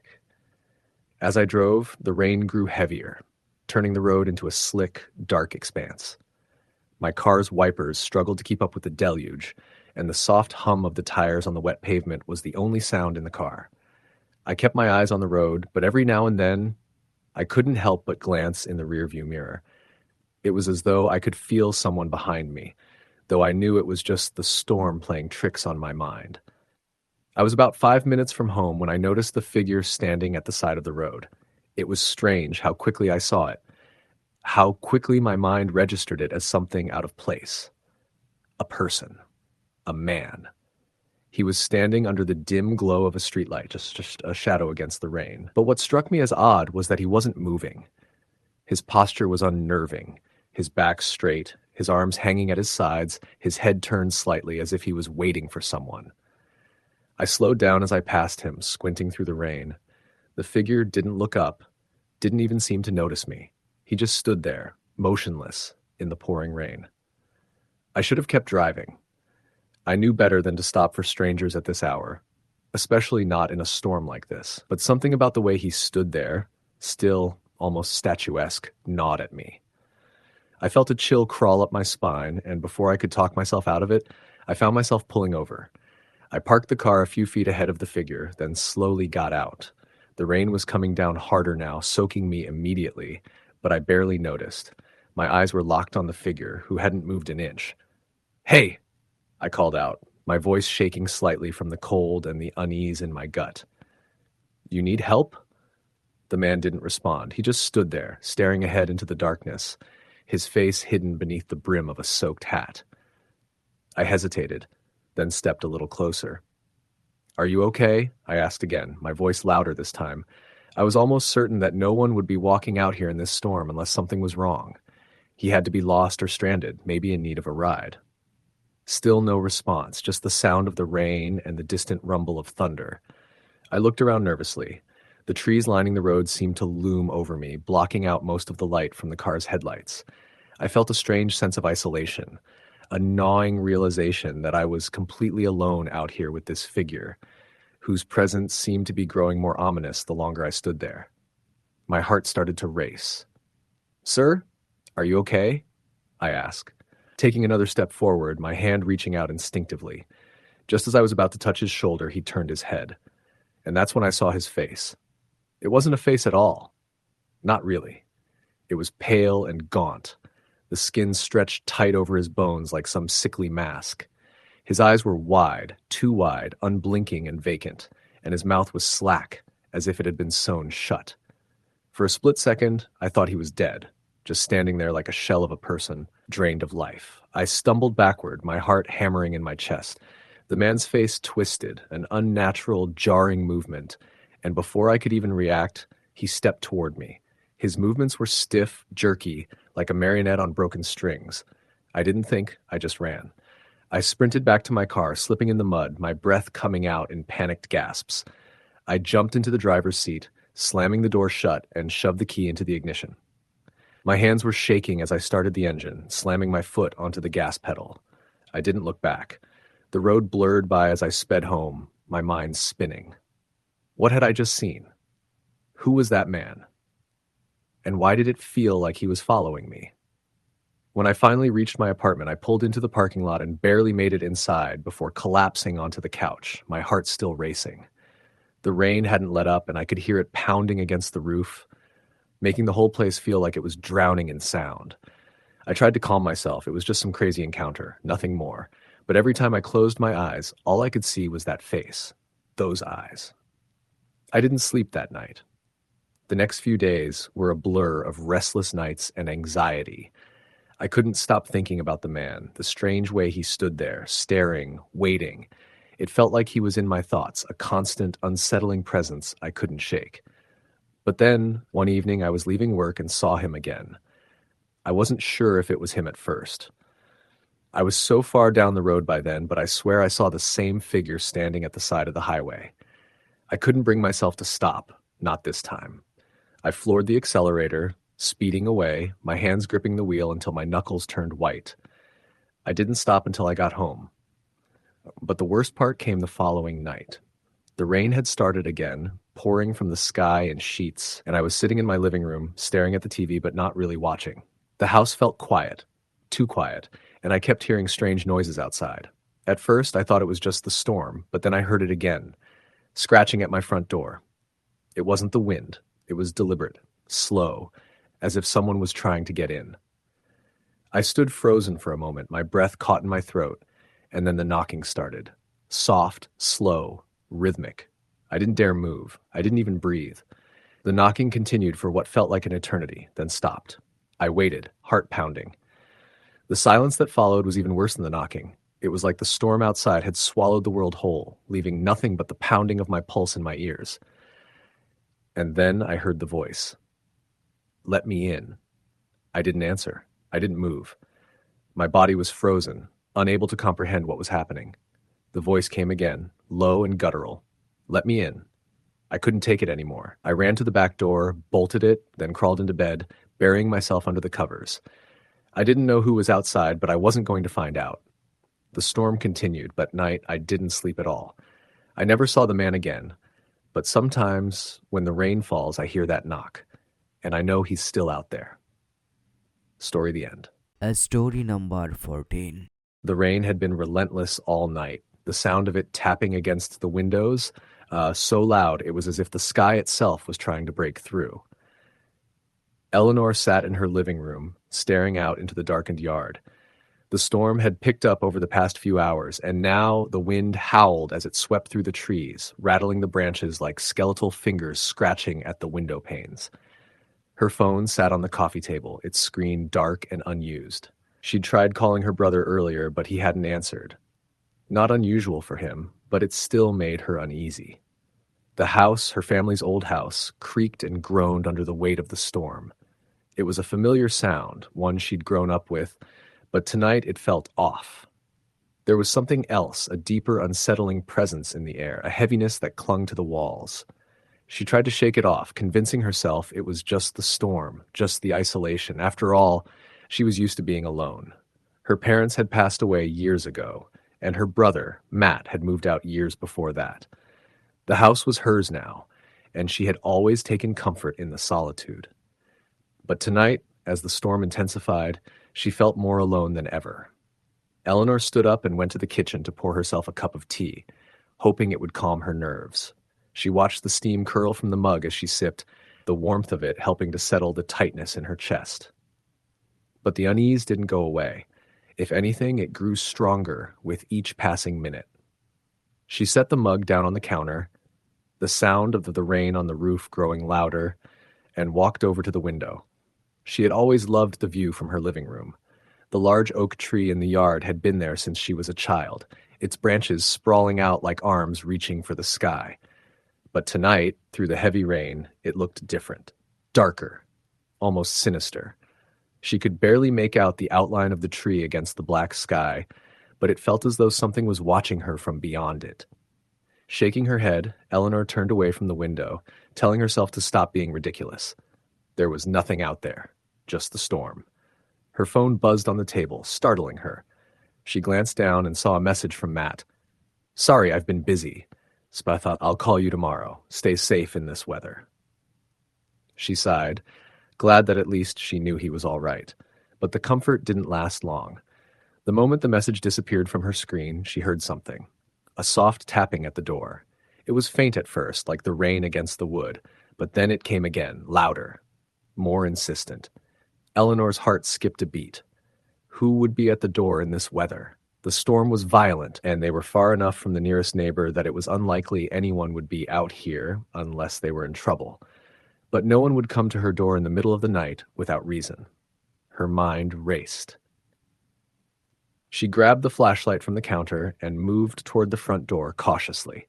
Every step felt like it echoed in the stillness of the house. The tapping continued, rhythmic, as though whoever it was waiting for her to answer. Eleanor reached for the door handle, hesitating for a moment. The rain had become torrential now, and through the window next to the door she could see nothing but the blur of water. She couldn't see who or what was out there. "Hello?" she called, her voice shaky. "Who's there?" The tapping stopped. She waited, listening intently. Nothing, only the storm's fury outside. After a moment, she slowly pulled open the door. The porch light flickered above her, casting an eerie, wavering glow on the drenched yard. But no one stood there. No one at all. Eleanor's breath caught in her throat. She scanned the dark yard, her pulse quickening. Nothing. She stepped outside onto the porch, the cold air biting into her skin. The rain pelted her face, making it hard to see. She was about to step back inside when she noticed something. A figure, standing just beyond the porch, half hidden in the shadows beneath the oak tree. Her heart raced as she squinted into the darkness. The figure was tall, unnaturally still. She couldn't make out any details, but it was unmistakable. A person, standing motionless in the rain. "Hey!" Eleanor shouted. "Who are you?" The figure didn't move. Her fear surged as she called out again, her voice shaking. "I'm calling the police." Still no response. Eleanor stepped back, retreating into the house, and slammed the door behind her. She bolted the locks and stood there, the bat staring at the door, her heart thundering in her chest. She had to be imagining it, right? She had to be. It was just the storm playing tricks on her mind. But then she heard it again. The tapping. This time it came from the window. She whipped around, flashlight in hand, her breath coming in quick bursts. She shone the light toward the window, illuminating the dark figure just outside. It was closer now. The figure was standing right outside her window, at its face obscured by the rain. But there was something deeply wrong about the way it stood. Its posture was unnaturally rigid, as though it was frozen in place. Yet somehow it seemed to be watching her, its eyes invisible but palpable. Eleanor's skin crawled. She backed away from the window, her mind racing. Her first instinct was to grab her phone, to call Matt or the police. But the thought of picking up that phone, of breaking the silence that had settled in the house, made her hesitate. What would she say? There's someone outside? Who would believe her? The tapping came again, this time more forceful, almost desperate. Eleanor didn't know what to do. She couldn't stay here. But if she left, she would have to pass the figure outside, and the idea of being trapped out there in the storm, unable to see the thing in the darkness, terrified her. Suddenly, the tapping stopped. The house was plunged back into an eerie silence, the kind that felt like a trap. Eleanor gripped the flashlight tighter, her knuckles white. She couldn't stay here. She couldn't. She needed to leave. She needed to see if Matt had answered his phone. She rushed to the door, and as she stepped toward the handle, something stopped her. The hairs on the back of her neck stood on end. She turned slowly, her breath shallow, the flashlight casting long, trembling shadows across the room. The figure. It was standing in the doorway. No, it wasn't standing. It was crouched down, its face hidden in the shadows. But she could hear it now, the breathing, deep, ragged breaths that sounded wet, as though the figure was choking on the very air. Her pulse pounded in her ears. She backed away slowly, her feet slipping on the wet floor. She wanted to scream, but her throat was tight, constricted. She had to get out of there. She had to. She turned to the door, but as her hand reached for the handle, it turned by itself. A voice whispered from the darkness, "I've been waiting for you." Eleanor didn't think. She just ran. She bolted out of the room, through the kitchen, and out the back door into the storm. The rain poured down in torrents, soaking her within seconds. She couldn't hear anything over the pounding of the storm, but she didn't care. She didn't dare look back. She ran through the yard, through the thickening woods, her heart hammering. The cold air burned her lungs, but she didn't stop. She couldn't stop. Behind her, the house stood silent. And then as she ran deeper into the woods, she heard it. A laugh, low, guttural, and it echoed through the trees, carrying on the wind like a sick joke. She didn't look back. She couldn't. Story the end. Story number 15. The rain started at about 9 p.m. It wasn't unusual for the weather to change so quickly in the late autumn months, but there was something different about this storm. It was colder than normal, and the wind howled through the trees with an eerie, almost human-like wail.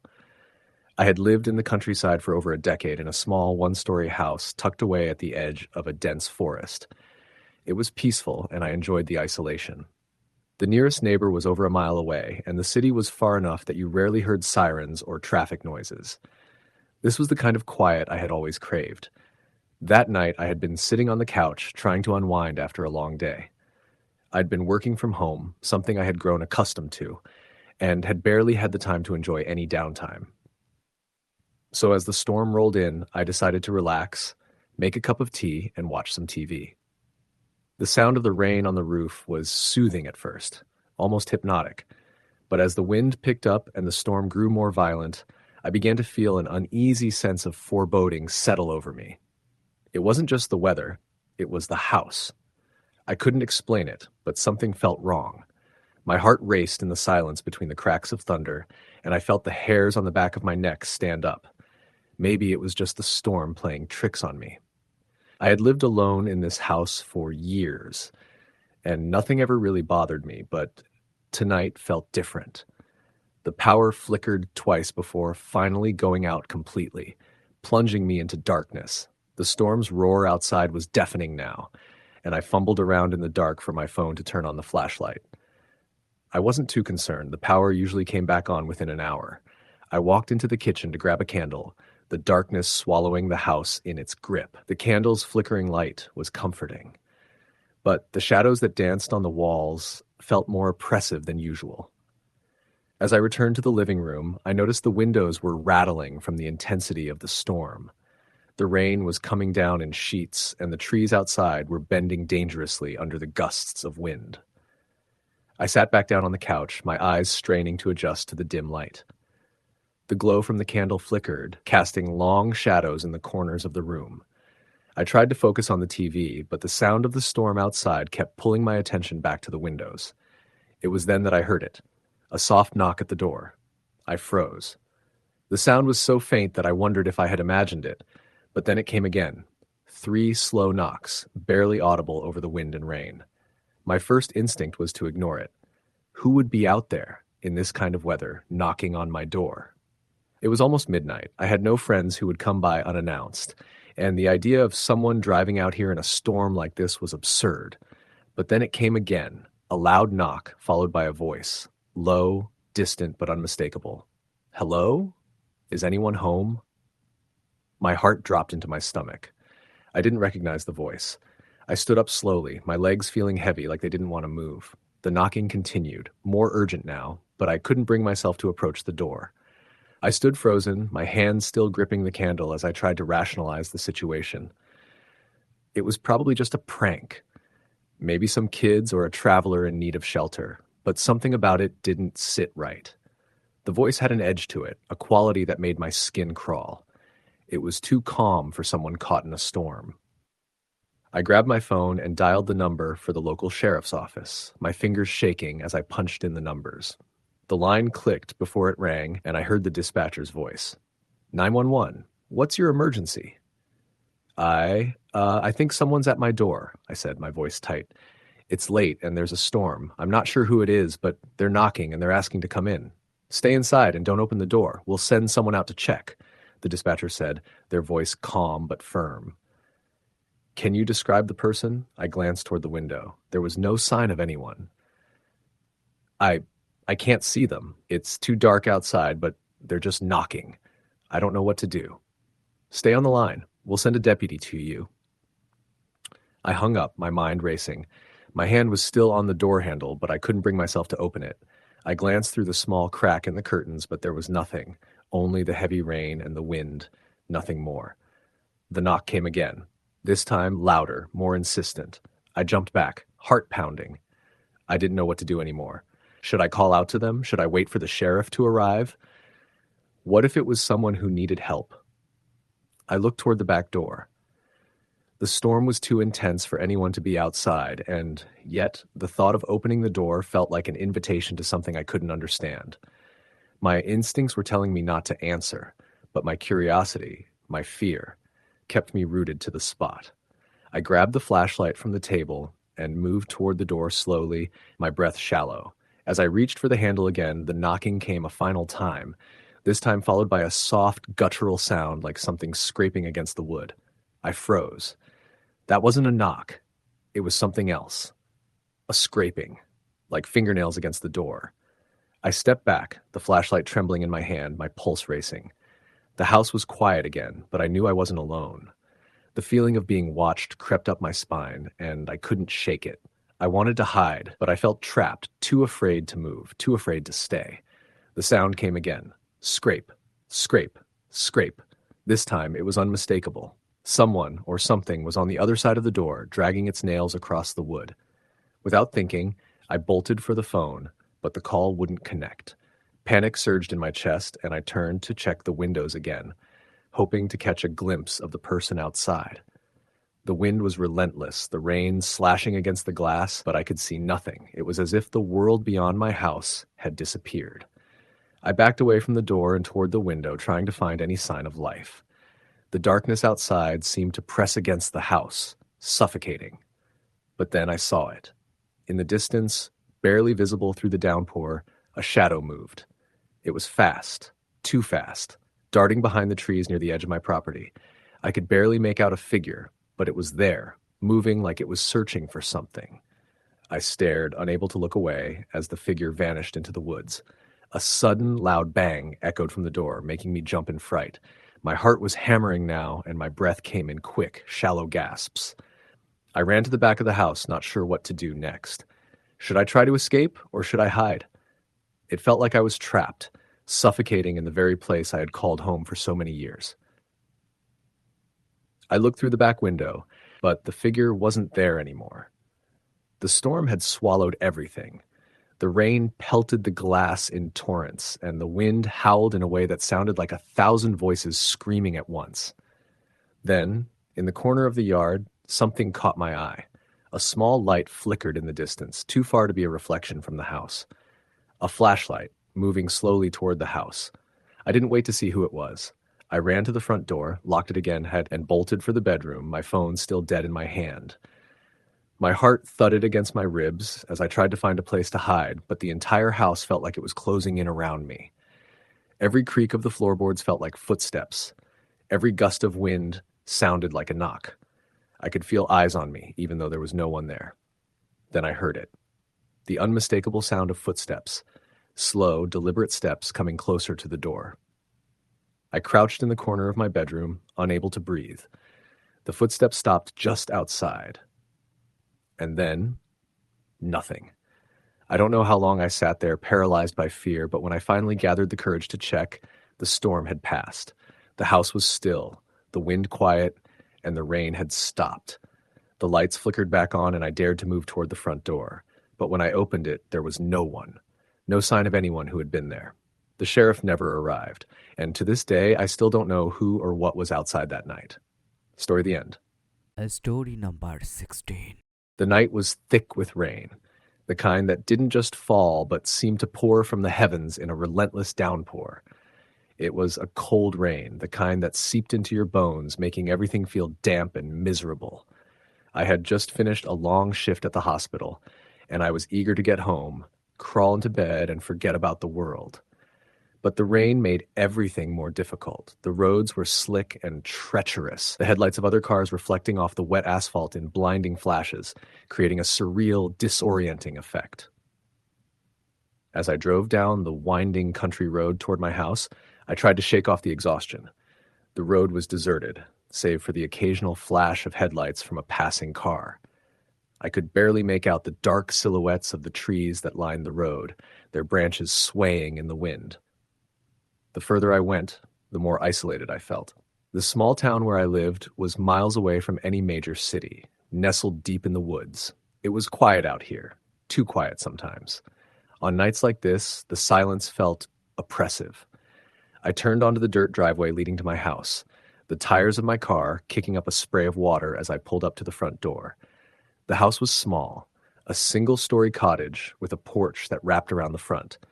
It was the perfect place to escape the chaos of my job, but tonight, the house seemed even lonelier than usual. I had always loved the peace and solitude, but something about this storm made me uneasy. Maybe it was the wind, or the fact that power had gone out earlier in the evening. Maybe it was just the weather playing tricks on my mind, but I couldn't shake the feeling that something was wrong. I grabbed my bag from the passenger seat and hurried to the door, trying to avoid the rain.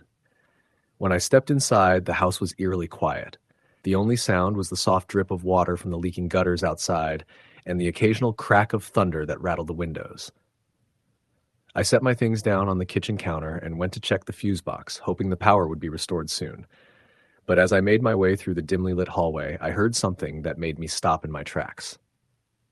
A knock at the door. It was soft at first, almost hesitant, but then it came again, louder this time. I froze. My heart skipped a beat. I wasn't expecting anyone, especially not at this hour. Who would be out here in the middle of a storm?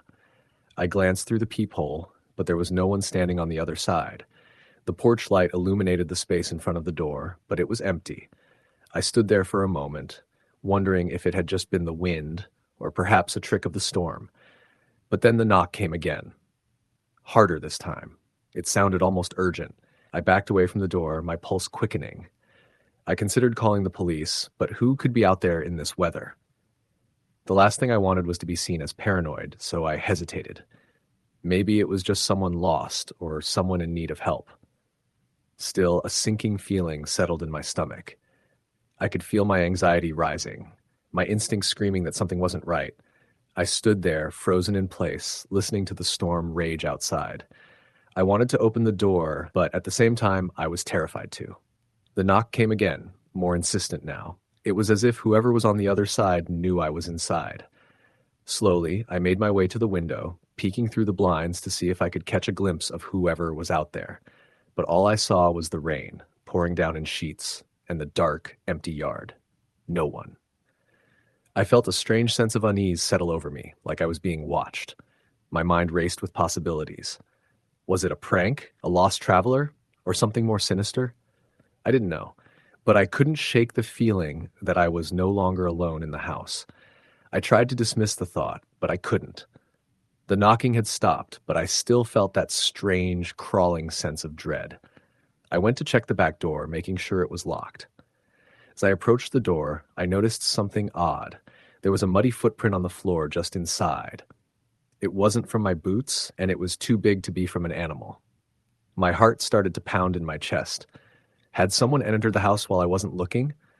I quickly checked all the windows and doors, making sure everything was locked tight. Nothing was out of place, but the feeling of unease wouldn't leave. I decided to call the police, just to be safe. I picked up my phone, but the call wouldn't go through. I tried again, but it was the same result. No signal. I cursed under my breath, of all the times for the phone to fail. I sat down on the couch, trying to calm myself down. I told myself I was being ridiculous. There was probably a reasonable explanation for all of this. Maybe a neighbor had come by to check on me and I hadn't heard them knock. Maybe the storm had caused interference with my phone signal. But then, the knocking came again. This time, it was coming from inside the house. I stood up so fast that I knocked the lamp off the table. My heart thudded in my chest as I turned to face the hallway. I couldn't be imagining this. I heard it again, soft but distinct. It was coming from the kitchen. I tiptoed down the hall, my breath shallow, trying not to make a sound. As I passed the kitchen, I glanced inside, but there was no one there. The room was empty. I felt a chill run down my spine and turned the corner, my eyes scanning the darkness. And then I saw it. A shadow.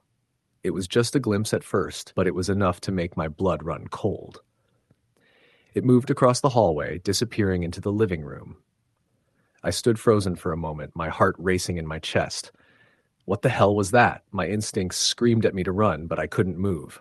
I was paralyzed with fear. I grabbed the nearest object, an old baseball bat I kept for protection, and slowly crept toward the living room.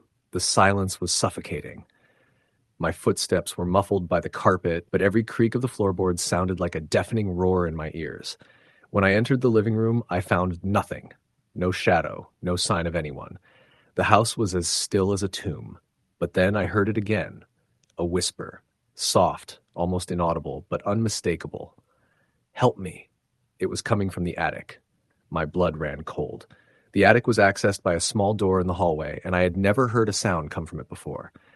I had always avoided going up there, and the thought of opening that door now filled me with terror. I didn't know what to do. Should I call the police again? Should I leave the house? But where would I go? I was trapped. I stood in the hallway, staring at the attic door. The whisper came again, louder this time. Help me. I didn't want to go up there. I didn't want to face whatever was in that attic, but I knew I had no choice.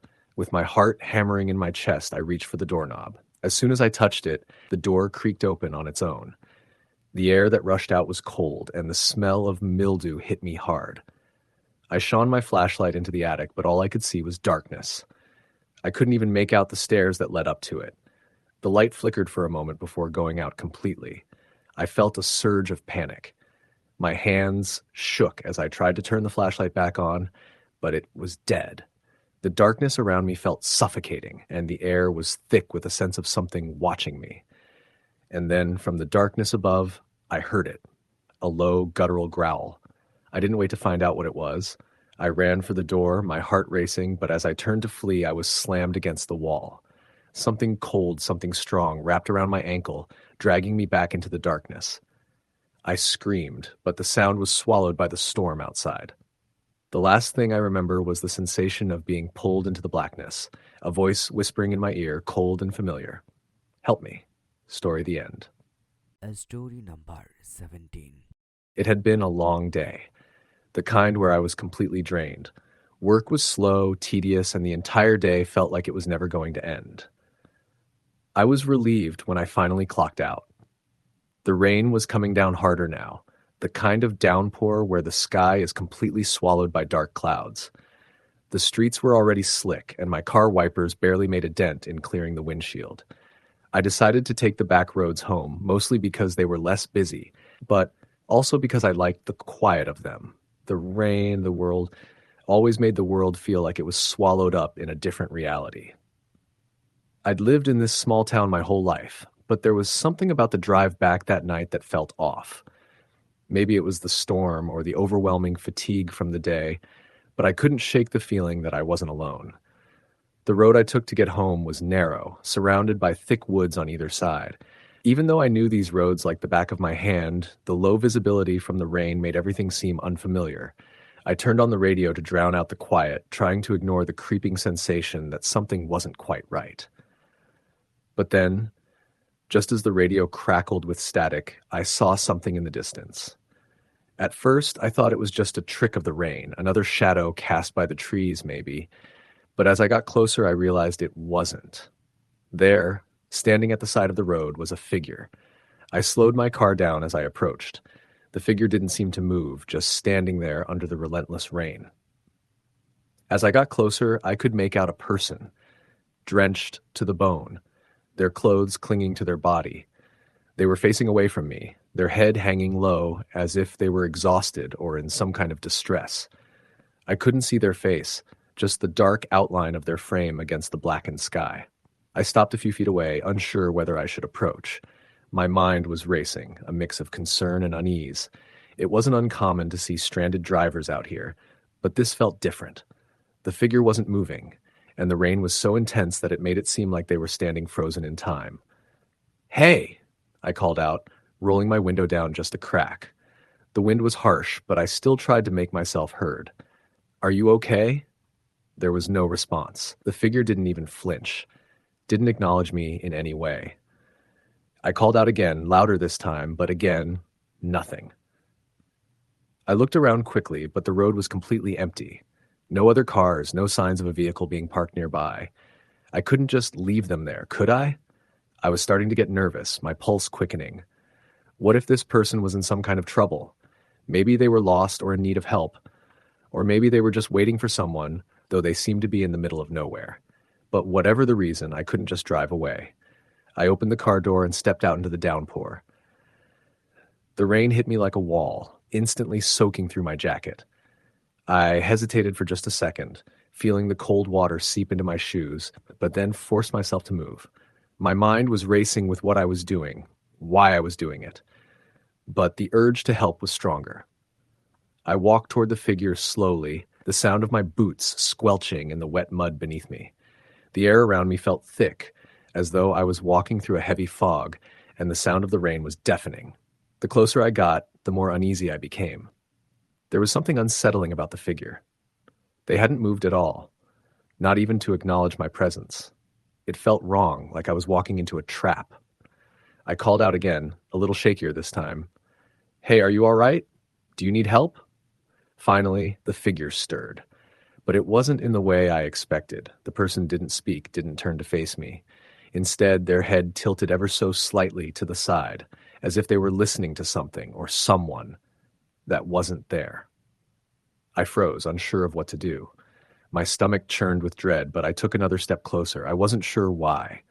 Maybe I thought I could at least see their face, try to understand what was going on. As I approached, the person slowly raised their head. For a split second, I thought they were going to turn and face me, but instead, they slowly looked down toward the ground. Their face was hidden beneath the wet, tangled hair that hung over their eyes, and there was something wrong about the way they stood. It wasn't the posture of someone who was lost or distressed. It was the posture of someone waiting for something or someone. And as I stepped closer, I could hear a low, almost imperceptible whispering. The sound was faint but unmistakable. At that moment, something inside me screamed that I had to get away. I stepped back, almost tripping over my feet. "Hey, are you?" Before I could finish my sentence, the person turned their head sharply toward me, and that's when I saw their eyes. There was no warmth in them, no recognition, just emptiness. Their eyes were wide, their pupils dilated so much that there was barely any color left. But it wasn't the eyes themselves that terrified me. It was the feeling that came with them. The feeling that I was looking at something that wasn't human, something that wasn't alive, even though it was standing right in front of me. I froze, rooted to the spot by the sheer terror that coursed through me. I couldn't move. I couldn't breathe.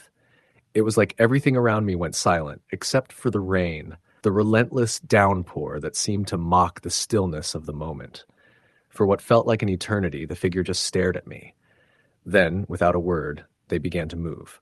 Not in a hurried way, not in any way that would indicate fear or distress. They simply began to walk, their movements slow and deliberate, toward the woods. I don't know what made me snap out of it, but I suddenly felt like I needed to get out of there. I turned and ran back toward my car, the sound of my heart pounding in my ears. I didn't even look back. I just ran, stumbling through the wet grass, my breath coming in sharp gasps. The cold rain soaked me through, but I couldn't focus on that. I had to get to my car. I reached the car, slammed the door shut, and threw the engine into gear, speeding away without a second thought. My hands shook so badly I could barely grip the wheel.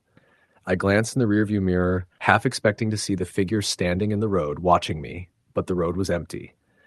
There was no sign of anyone, nothing but the relentless rain and the emptiness of the road.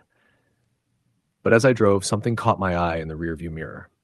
A movement, just a flicker at the edge of the mirror. I glanced at it for a second, then quickly turned my attention back to the road ahead, my breath quickening in my chest. The figure wasn't in the mirror, but I couldn't shake the feeling that it was behind me, that I wasn't alone in the car. I sped through the rain, my hands trembling, my heart racing. But then, as I rounded a bend, I saw something else. In the distance, through the rain and mist, there was a figure standing in the middle of the road. And this time I wasn't sure I was seeing things. This time I knew. It was the same person. I slammed on the brakes, but my car skidded across the slick road, tires sliding in the wet conditions. The figure didn't move. It just stood there, staring at me with those wide, empty eyes. I couldn't stop. I couldn't think. I slammed my foot down on the gas and sped forward, veering around the figure, barely missing them. I didn't look back. I couldn't. I just drove, faster and faster, until the lights of my house appeared in the distance. My heart was still racing, my hands still shaking, and I couldn't stop the feeling that something was still behind me, watching, waiting. I've tried to forget about that night. I've tried to convince myself that it was just my imagination, that the exhaustion and the rain made everything seem worse than it was. But every time it rains, I feel it, that same unease, that same terror. And sometimes when I look in the rearview mirror, I still see those wide, empty eyes staring back at me. Story the end. Story number 18. I had just finished my shift at the small, rundown diner on the outskirts of town. It was one of those nights where the weather seemed to match my mood: cold, dark, and relentless. The rain had been pouring down in sheets since late afternoon, and it showed no signs of letting up. The sound of the raindrops hitting the roof of the diner was soothing in a way, but it also made the place feel eerie. The dim light, the empty tables, the steady hum of the refrigerator in the back, it was all a bit too much. It was well past midnight when I clocked out, and I stepped outside into the downpour.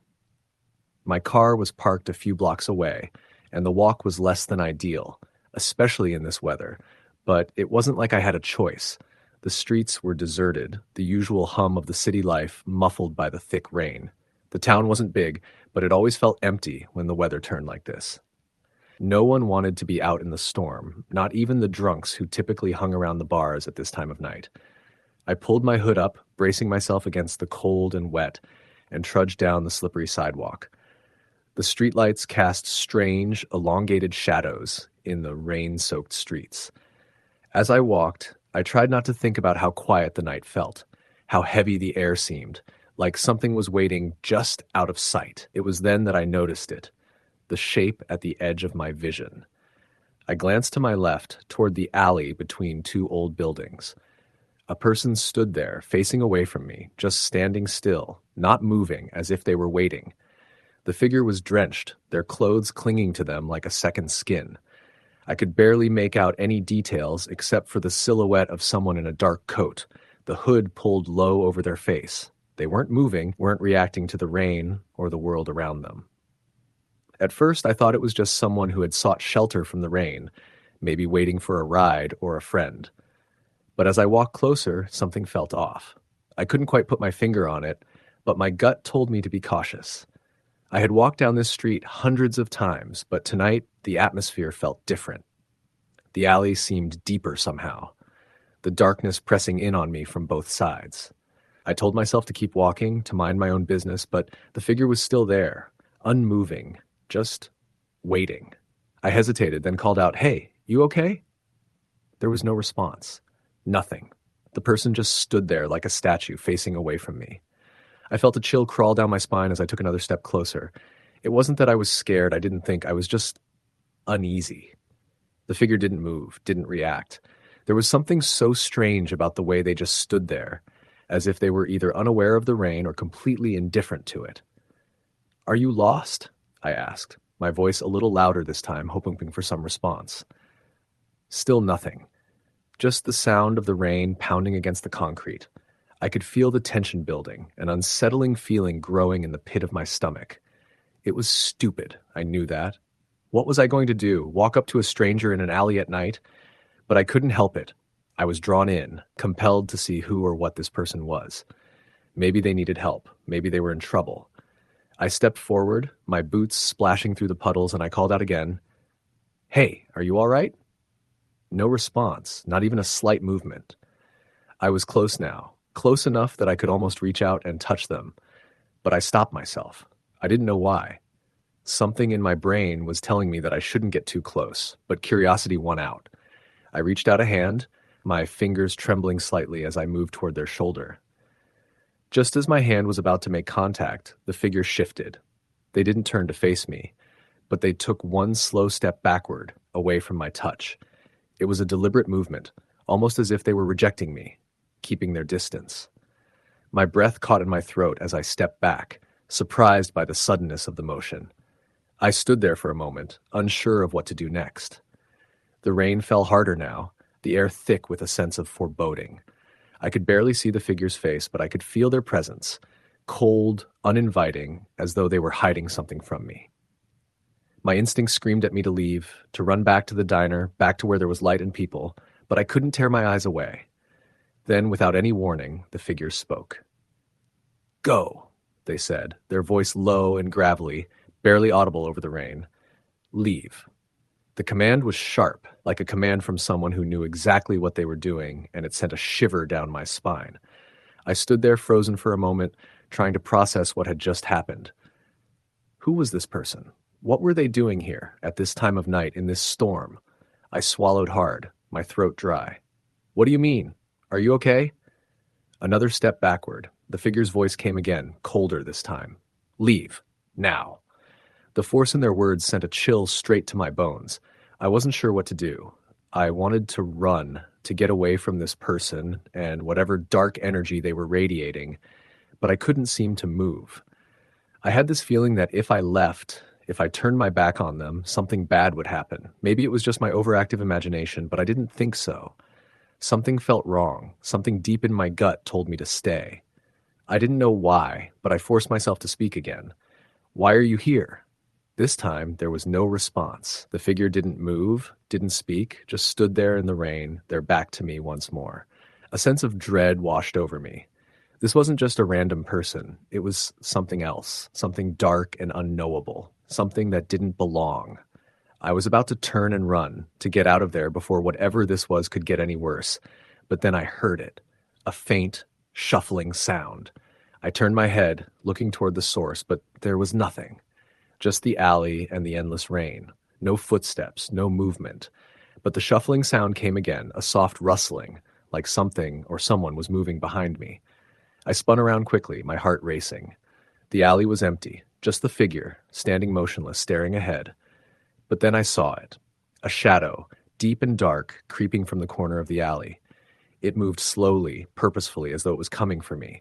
I couldn't make out what it was at first, but it was unmistakable, the shape of something that didn't belong in the world of the living.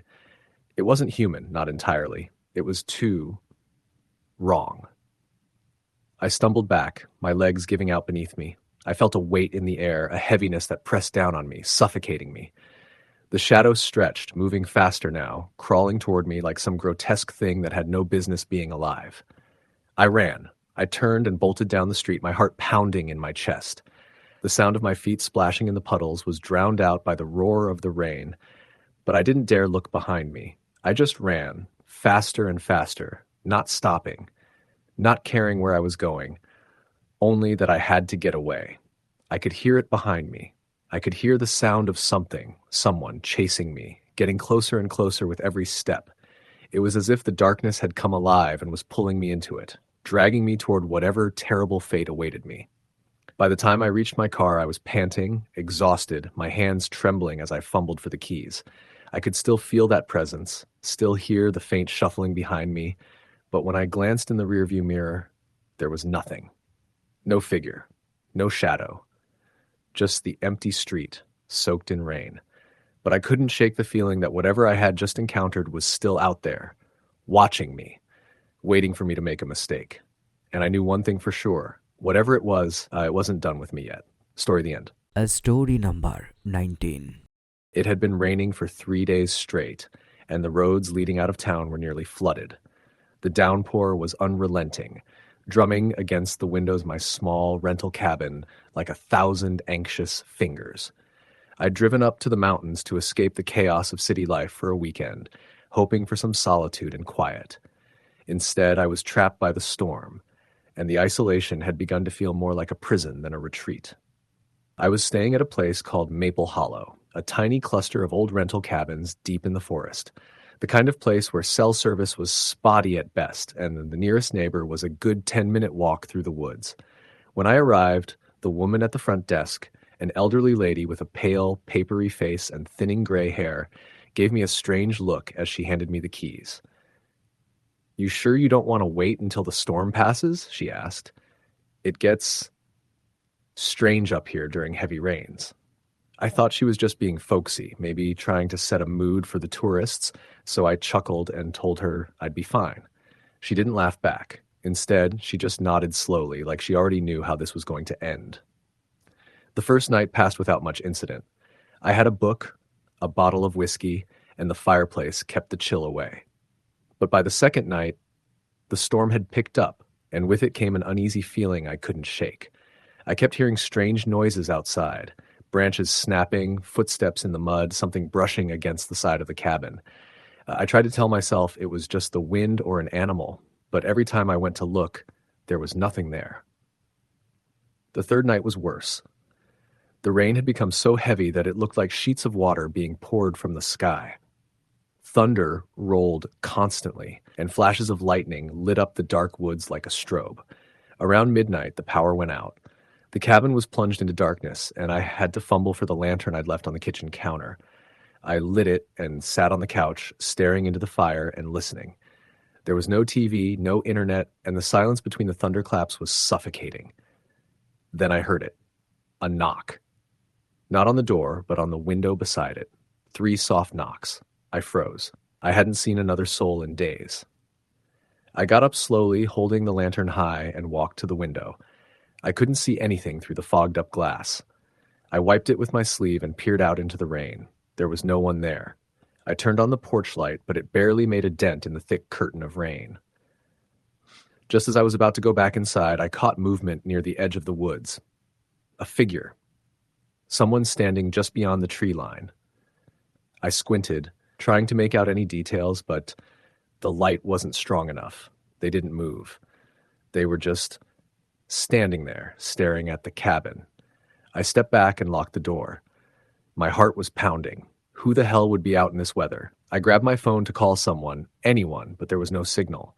Not even one bar. I closed all the blinds and sat back down, trying to convince myself that it was just a hiker or someone lost in the storm.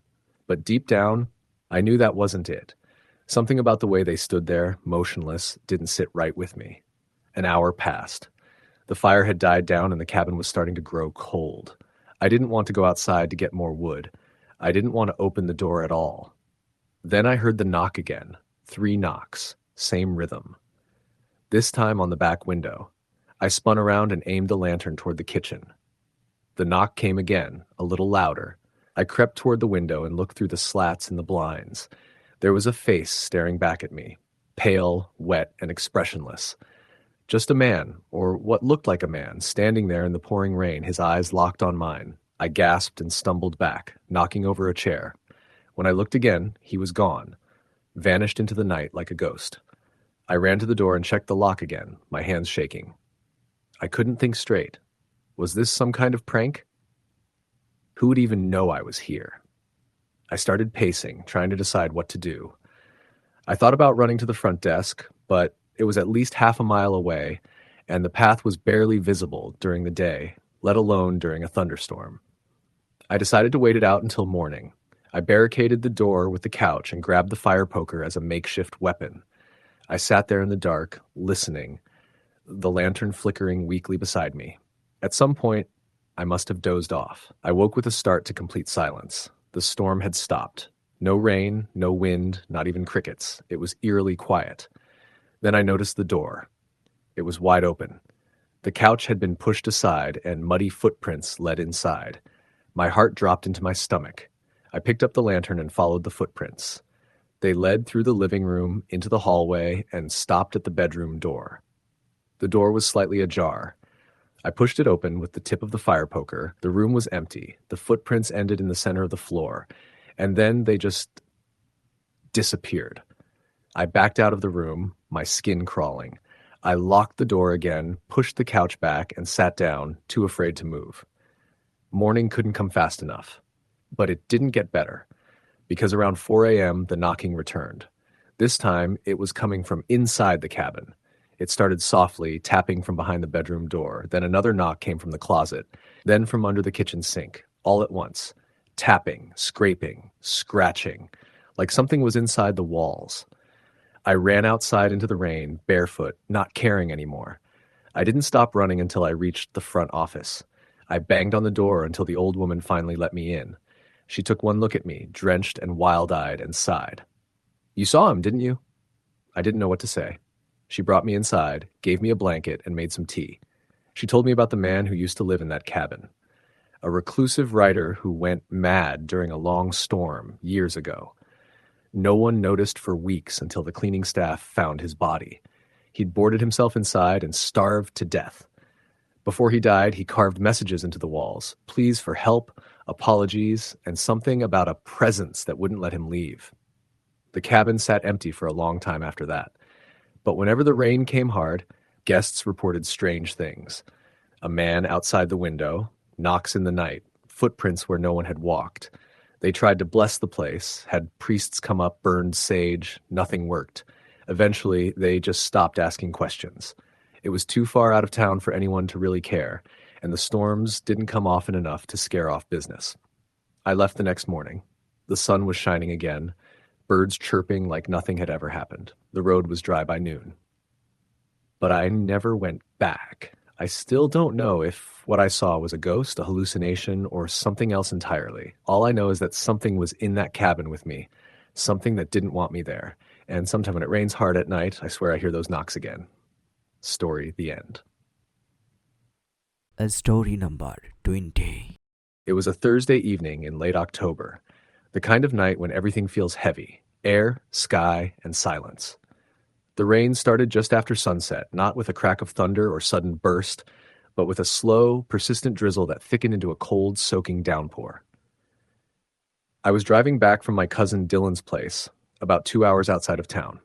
He lived in a rural part of Washington, all dense pines, steep hills, and winding roads that snake through forested valleys. I had stayed longer than planned, and by the time I got in my car, it was already past 9. I don't mind driving in the rain usually. It's oddly soothing, the wipers thumping in rhythm, the distant sound of droplets hitting the roof. But this night was different. The further I drove, the harder it came down, until visibility was reduced to maybe 10 feet ahead. My GPS rerouted me because of a rock slide, sending me off the main road and onto some narrow backcountry roads I didn't recognize. I wasn't worried, just annoyed. Cell service was patchy, and the road signs were faded or missing entirely. I kept my eyes on the road, one hand on the wheel, the other occasionally tapping my phone to keep the map visible. I remember thinking how utterly black the woods were around me, like the world just ended beyond my headlights. Even the high beams didn't help.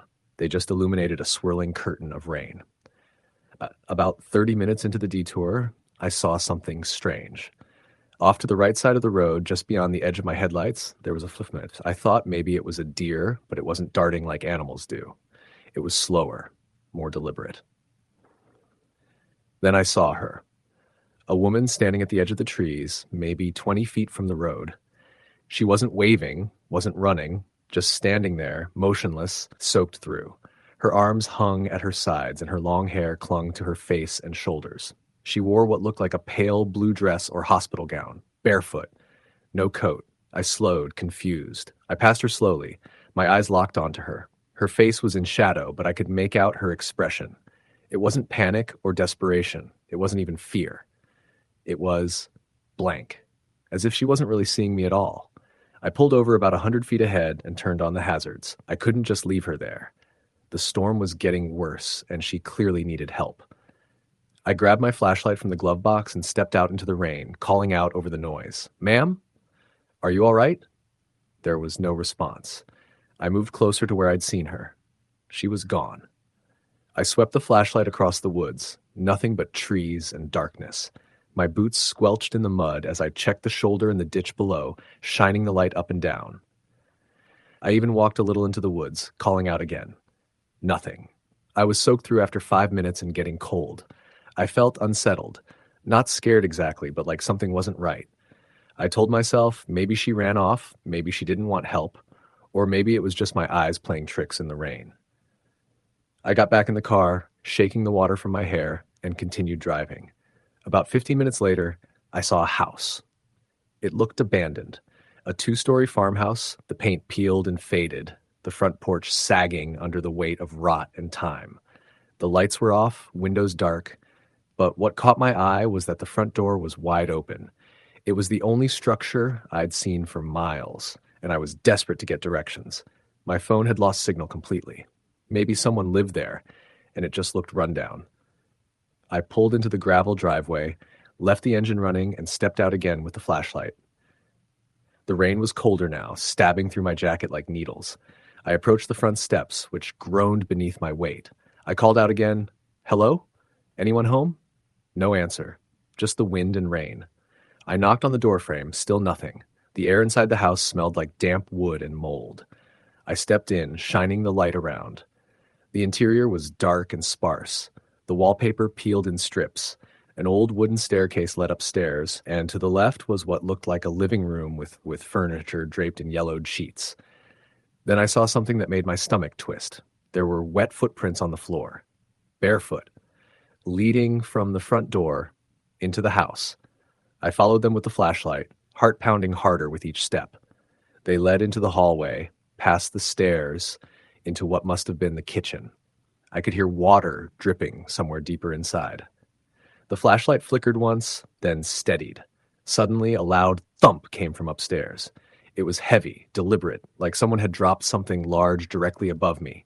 I backed up, the beam shaking as I pointed it toward the stairs. Another sound followed, a dragging noise, like something being scraped across the floor. Then a creaking, slow and steady. Footsteps. Someone or something was walking above me. I should have left. I wanted to leave.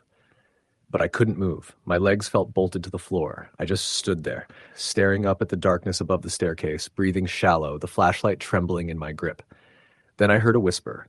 It wasn't loud, but it was close, right behind me. I spun around, but there was nothing there.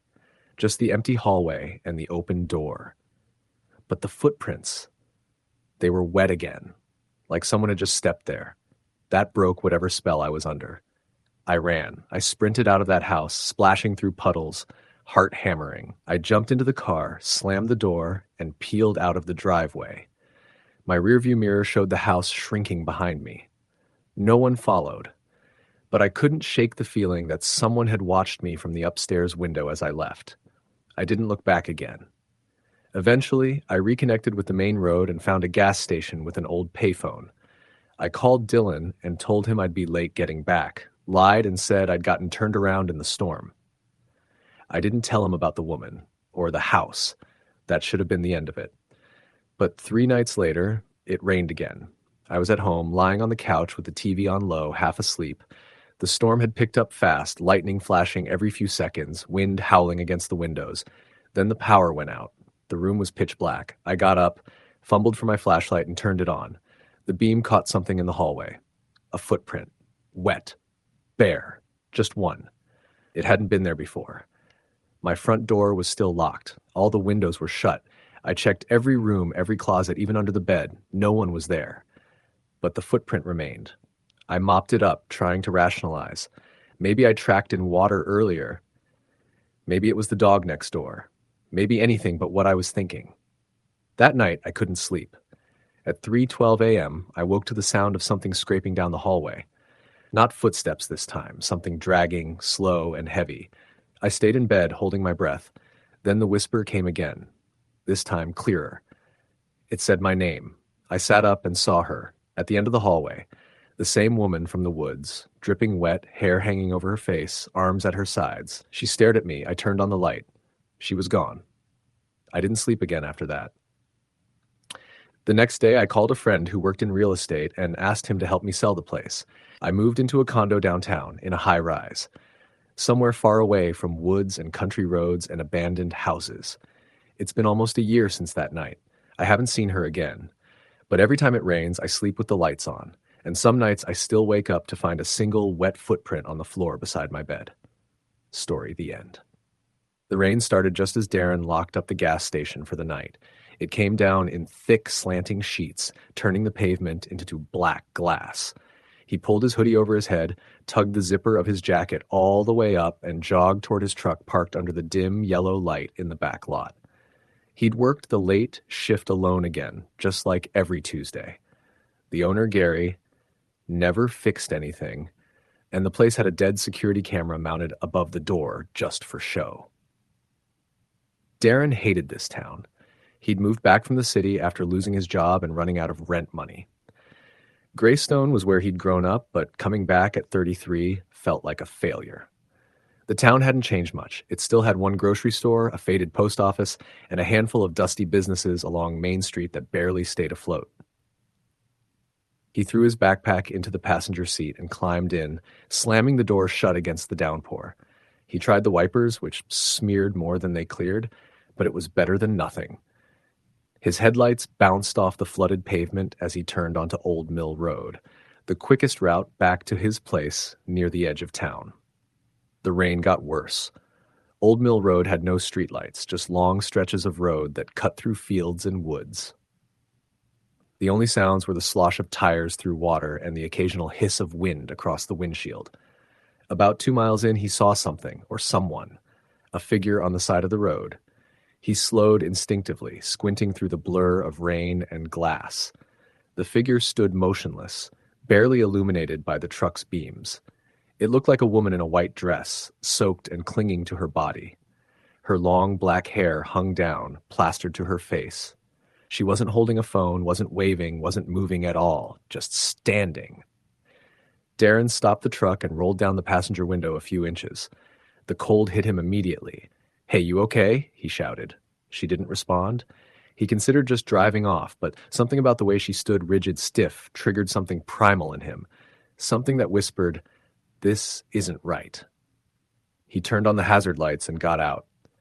The rain was loud and icy, stabbing at his skin through the hoodie. As he got closer, she still didn't move. Her skin looked pale, too pale. "Ma'am?" he said, trying to sound calm. That's when she moved. Slowly, she turned her head toward him. Her eyes were wide and glassy, unblinking. Her mouth opened, but no sound came out. He froze, then she screamed. But it didn't sound human. It wasn't pain or fear. It was raw, high-pitched, and piercing, like metal scraping on glass. Darren stumbled back like slipping on the wet pavement. When he looked up again, she was gone. Gone. No trace, no footsteps, just the road and rain. He scrambled back into his truck, shaking, slamming the door and locking it. He peeled out, tires spinning on the slick asphalt. He didn't stop until he reached home. His house sat at the edge of the woods, a small one-story rental he'd picked up cheap from an old family friend. It was quiet, isolated, and until tonight, peaceful. He ran inside and slammed the door behind him, locking it and pulling the blinds shut. He didn't even bother to change out of his wet clothes. He just sat in the kitchen, shivering, staring at the door. After a few hours, the rain eased up. He forced himself to sleep, but every sound outside made his skin crawl. Branches tapping the windows, wind moaning under the eaves. It all sounded wrong. The next day, he told himself it was a hallucination. Stress, fatigue, maybe even a prank. He didn't talk to anyone about it. That night, it rained again. Harder. Around 2 a.m., he heard something. Not wind, not branches. Knocking. He sat up in bed, heart racing. 3 knocks, then silence, then again, but not at the front door, at the back. He grabbed the bat he kept under his bed and tiptoed through the house, turning on lights as he went. The kitchen light flickered as it came on. He reached the back door and peered through the curtain. Nothing. He opened it slowly, the bat raised. The yard was empty, rain falling straight down, soaking the ground. He stepped out under the awning and turned his headlamp toward the woods. Something moved. Far back, just a flicker, a shadow behind the trees. He shut the door fast and locked it, backing away. The next morning, he found muddy footprints on the back steps, small, barefoot. That day, he called his friend Ryan, a deputy in the sheriff's department. "I know how it sounds," Darren said. "I just need someone to come by, just in case."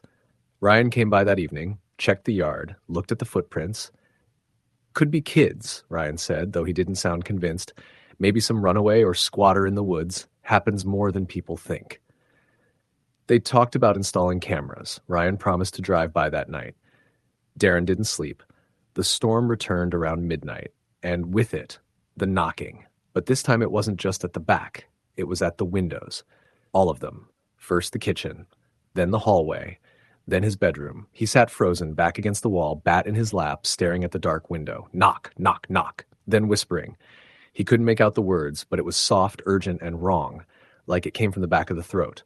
The power went out. Total darkness. He couldn't breathe.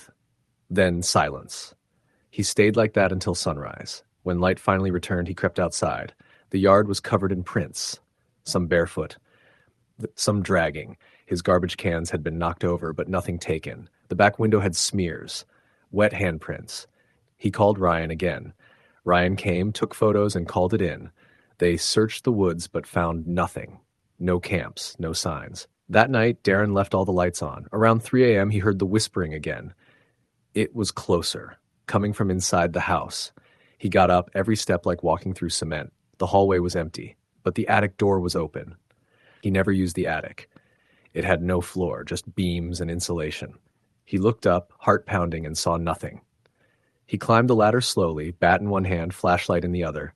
The light caught something in the corner. A figure crouched in the beams, white dress, long hair. It moved before he could react, fast, too fast, and vanished into the shadows. He fell backward off the ladder, hitting the floor hard. When he came to, the attic door was closed. The lights were off again. He ran. He drove straight to the station and slept in the break room. The next day, he told Ryan everything. Ryan didn't laugh, didn't scoff. He looked pale. There's been stories, he said finally. Back in the 70s, girl disappeared near Old Mill, rainy night, just like this. Folks said they'd see her by the road, always just before someone died. Like a warning. Darren left town that week. But the last night before he moved, it rained again. And she came one more time. He saw her standing by his truck, staring up at his window. She didn't move, didn't blink, just watched. When he opened the window and screamed at her, she smiled. Her mouth opened wider than it should have, unhinged like a snake, and she whispered, "You let me in once." He slammed the window shut. In the morning, she was gone. He never saw her again. But he never drives in the rain anymore. Ever. Story the end. The rain had already been coming down hard for most of the afternoon, and by the time it turned to night, the streets were practically flooding. The sky was the color of bruised steel, low and heavy with clouds, and thunder cracked across it every few minutes. I had just finished my shift at the hospital.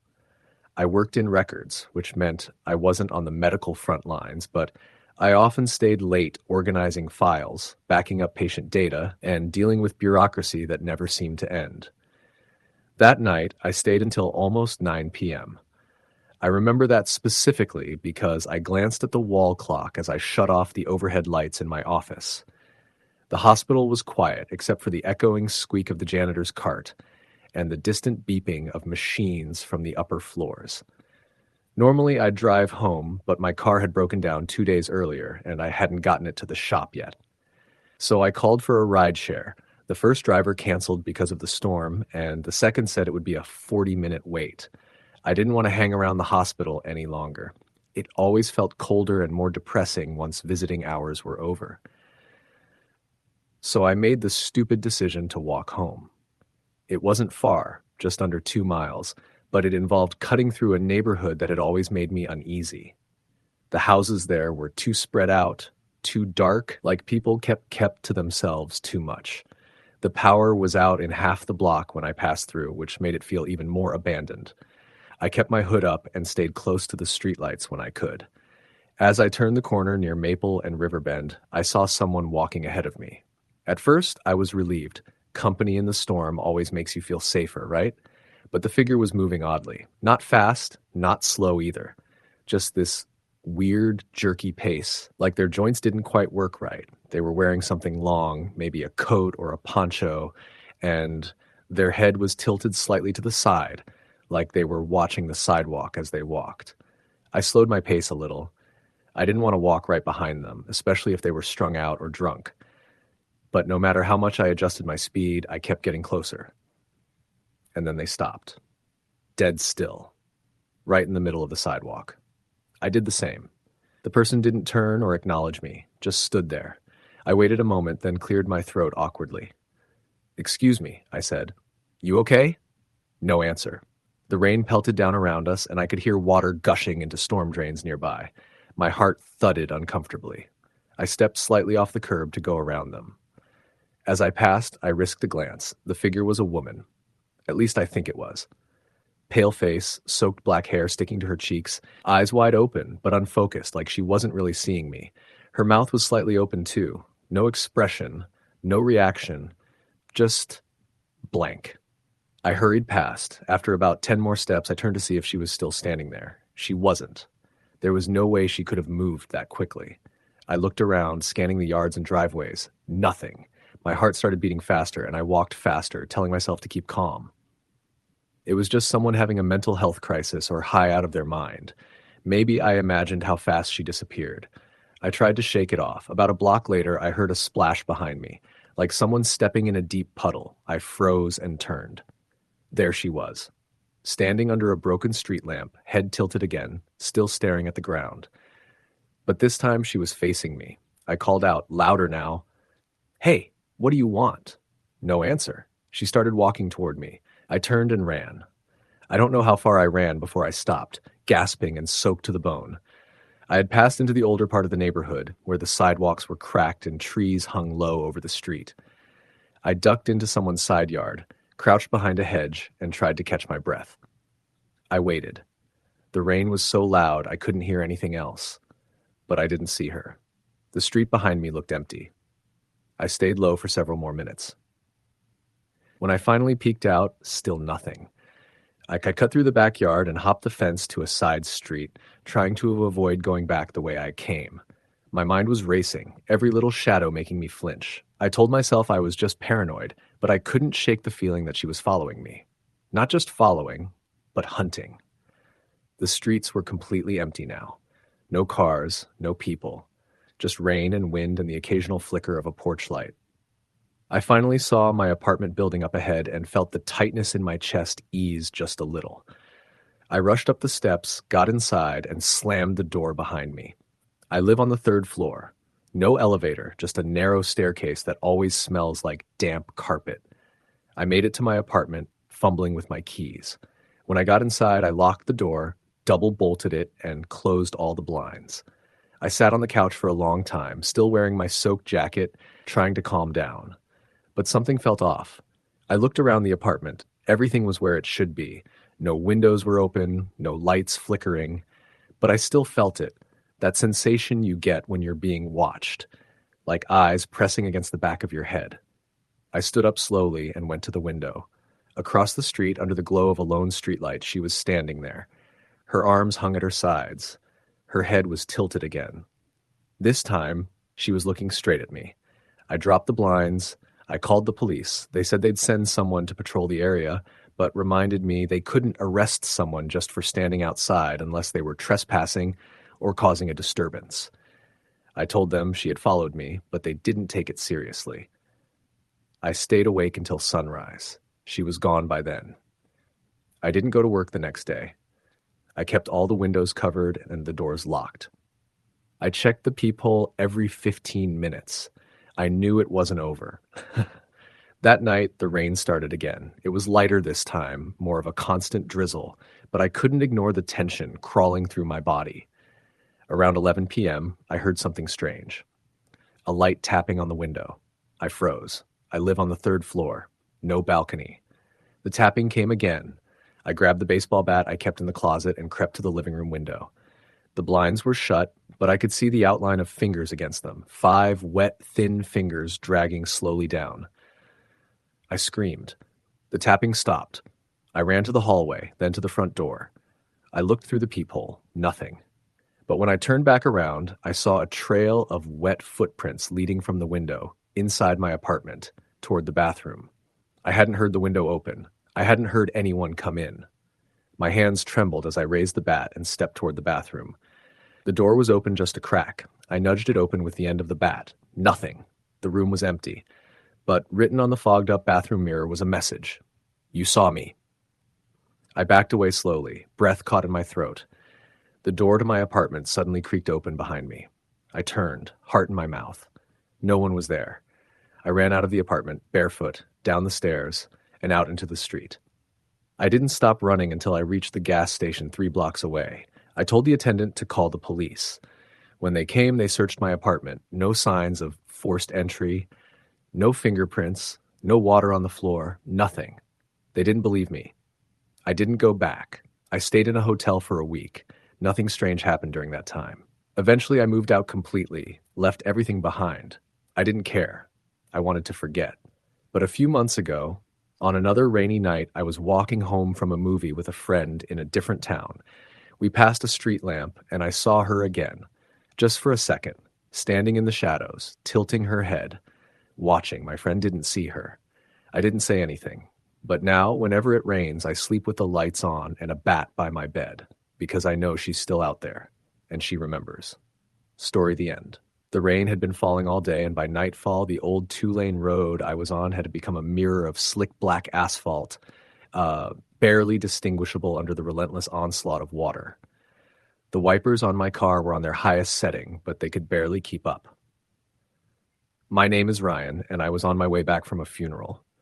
My uncle had passed unexpectedly, and I'd driven to a remote town in upstate New York for the service. It was nearly midnight when I left, hoping to make it home by morning. I didn't want to stay in that town. Something about it had felt wrong the moment I arrived. The road ahead was lined with trees, skeletal and dripping, their branches reaching across the road like claws. My GPS had lost signal over an hour ago, and the turn I'd taken to get off the flooded highway had dumped me into back roads that felt increasingly foreign and less maintained. There were no streetlights, no other cars, and I hadn't seen a house for miles. Then I saw someone on the side of the road.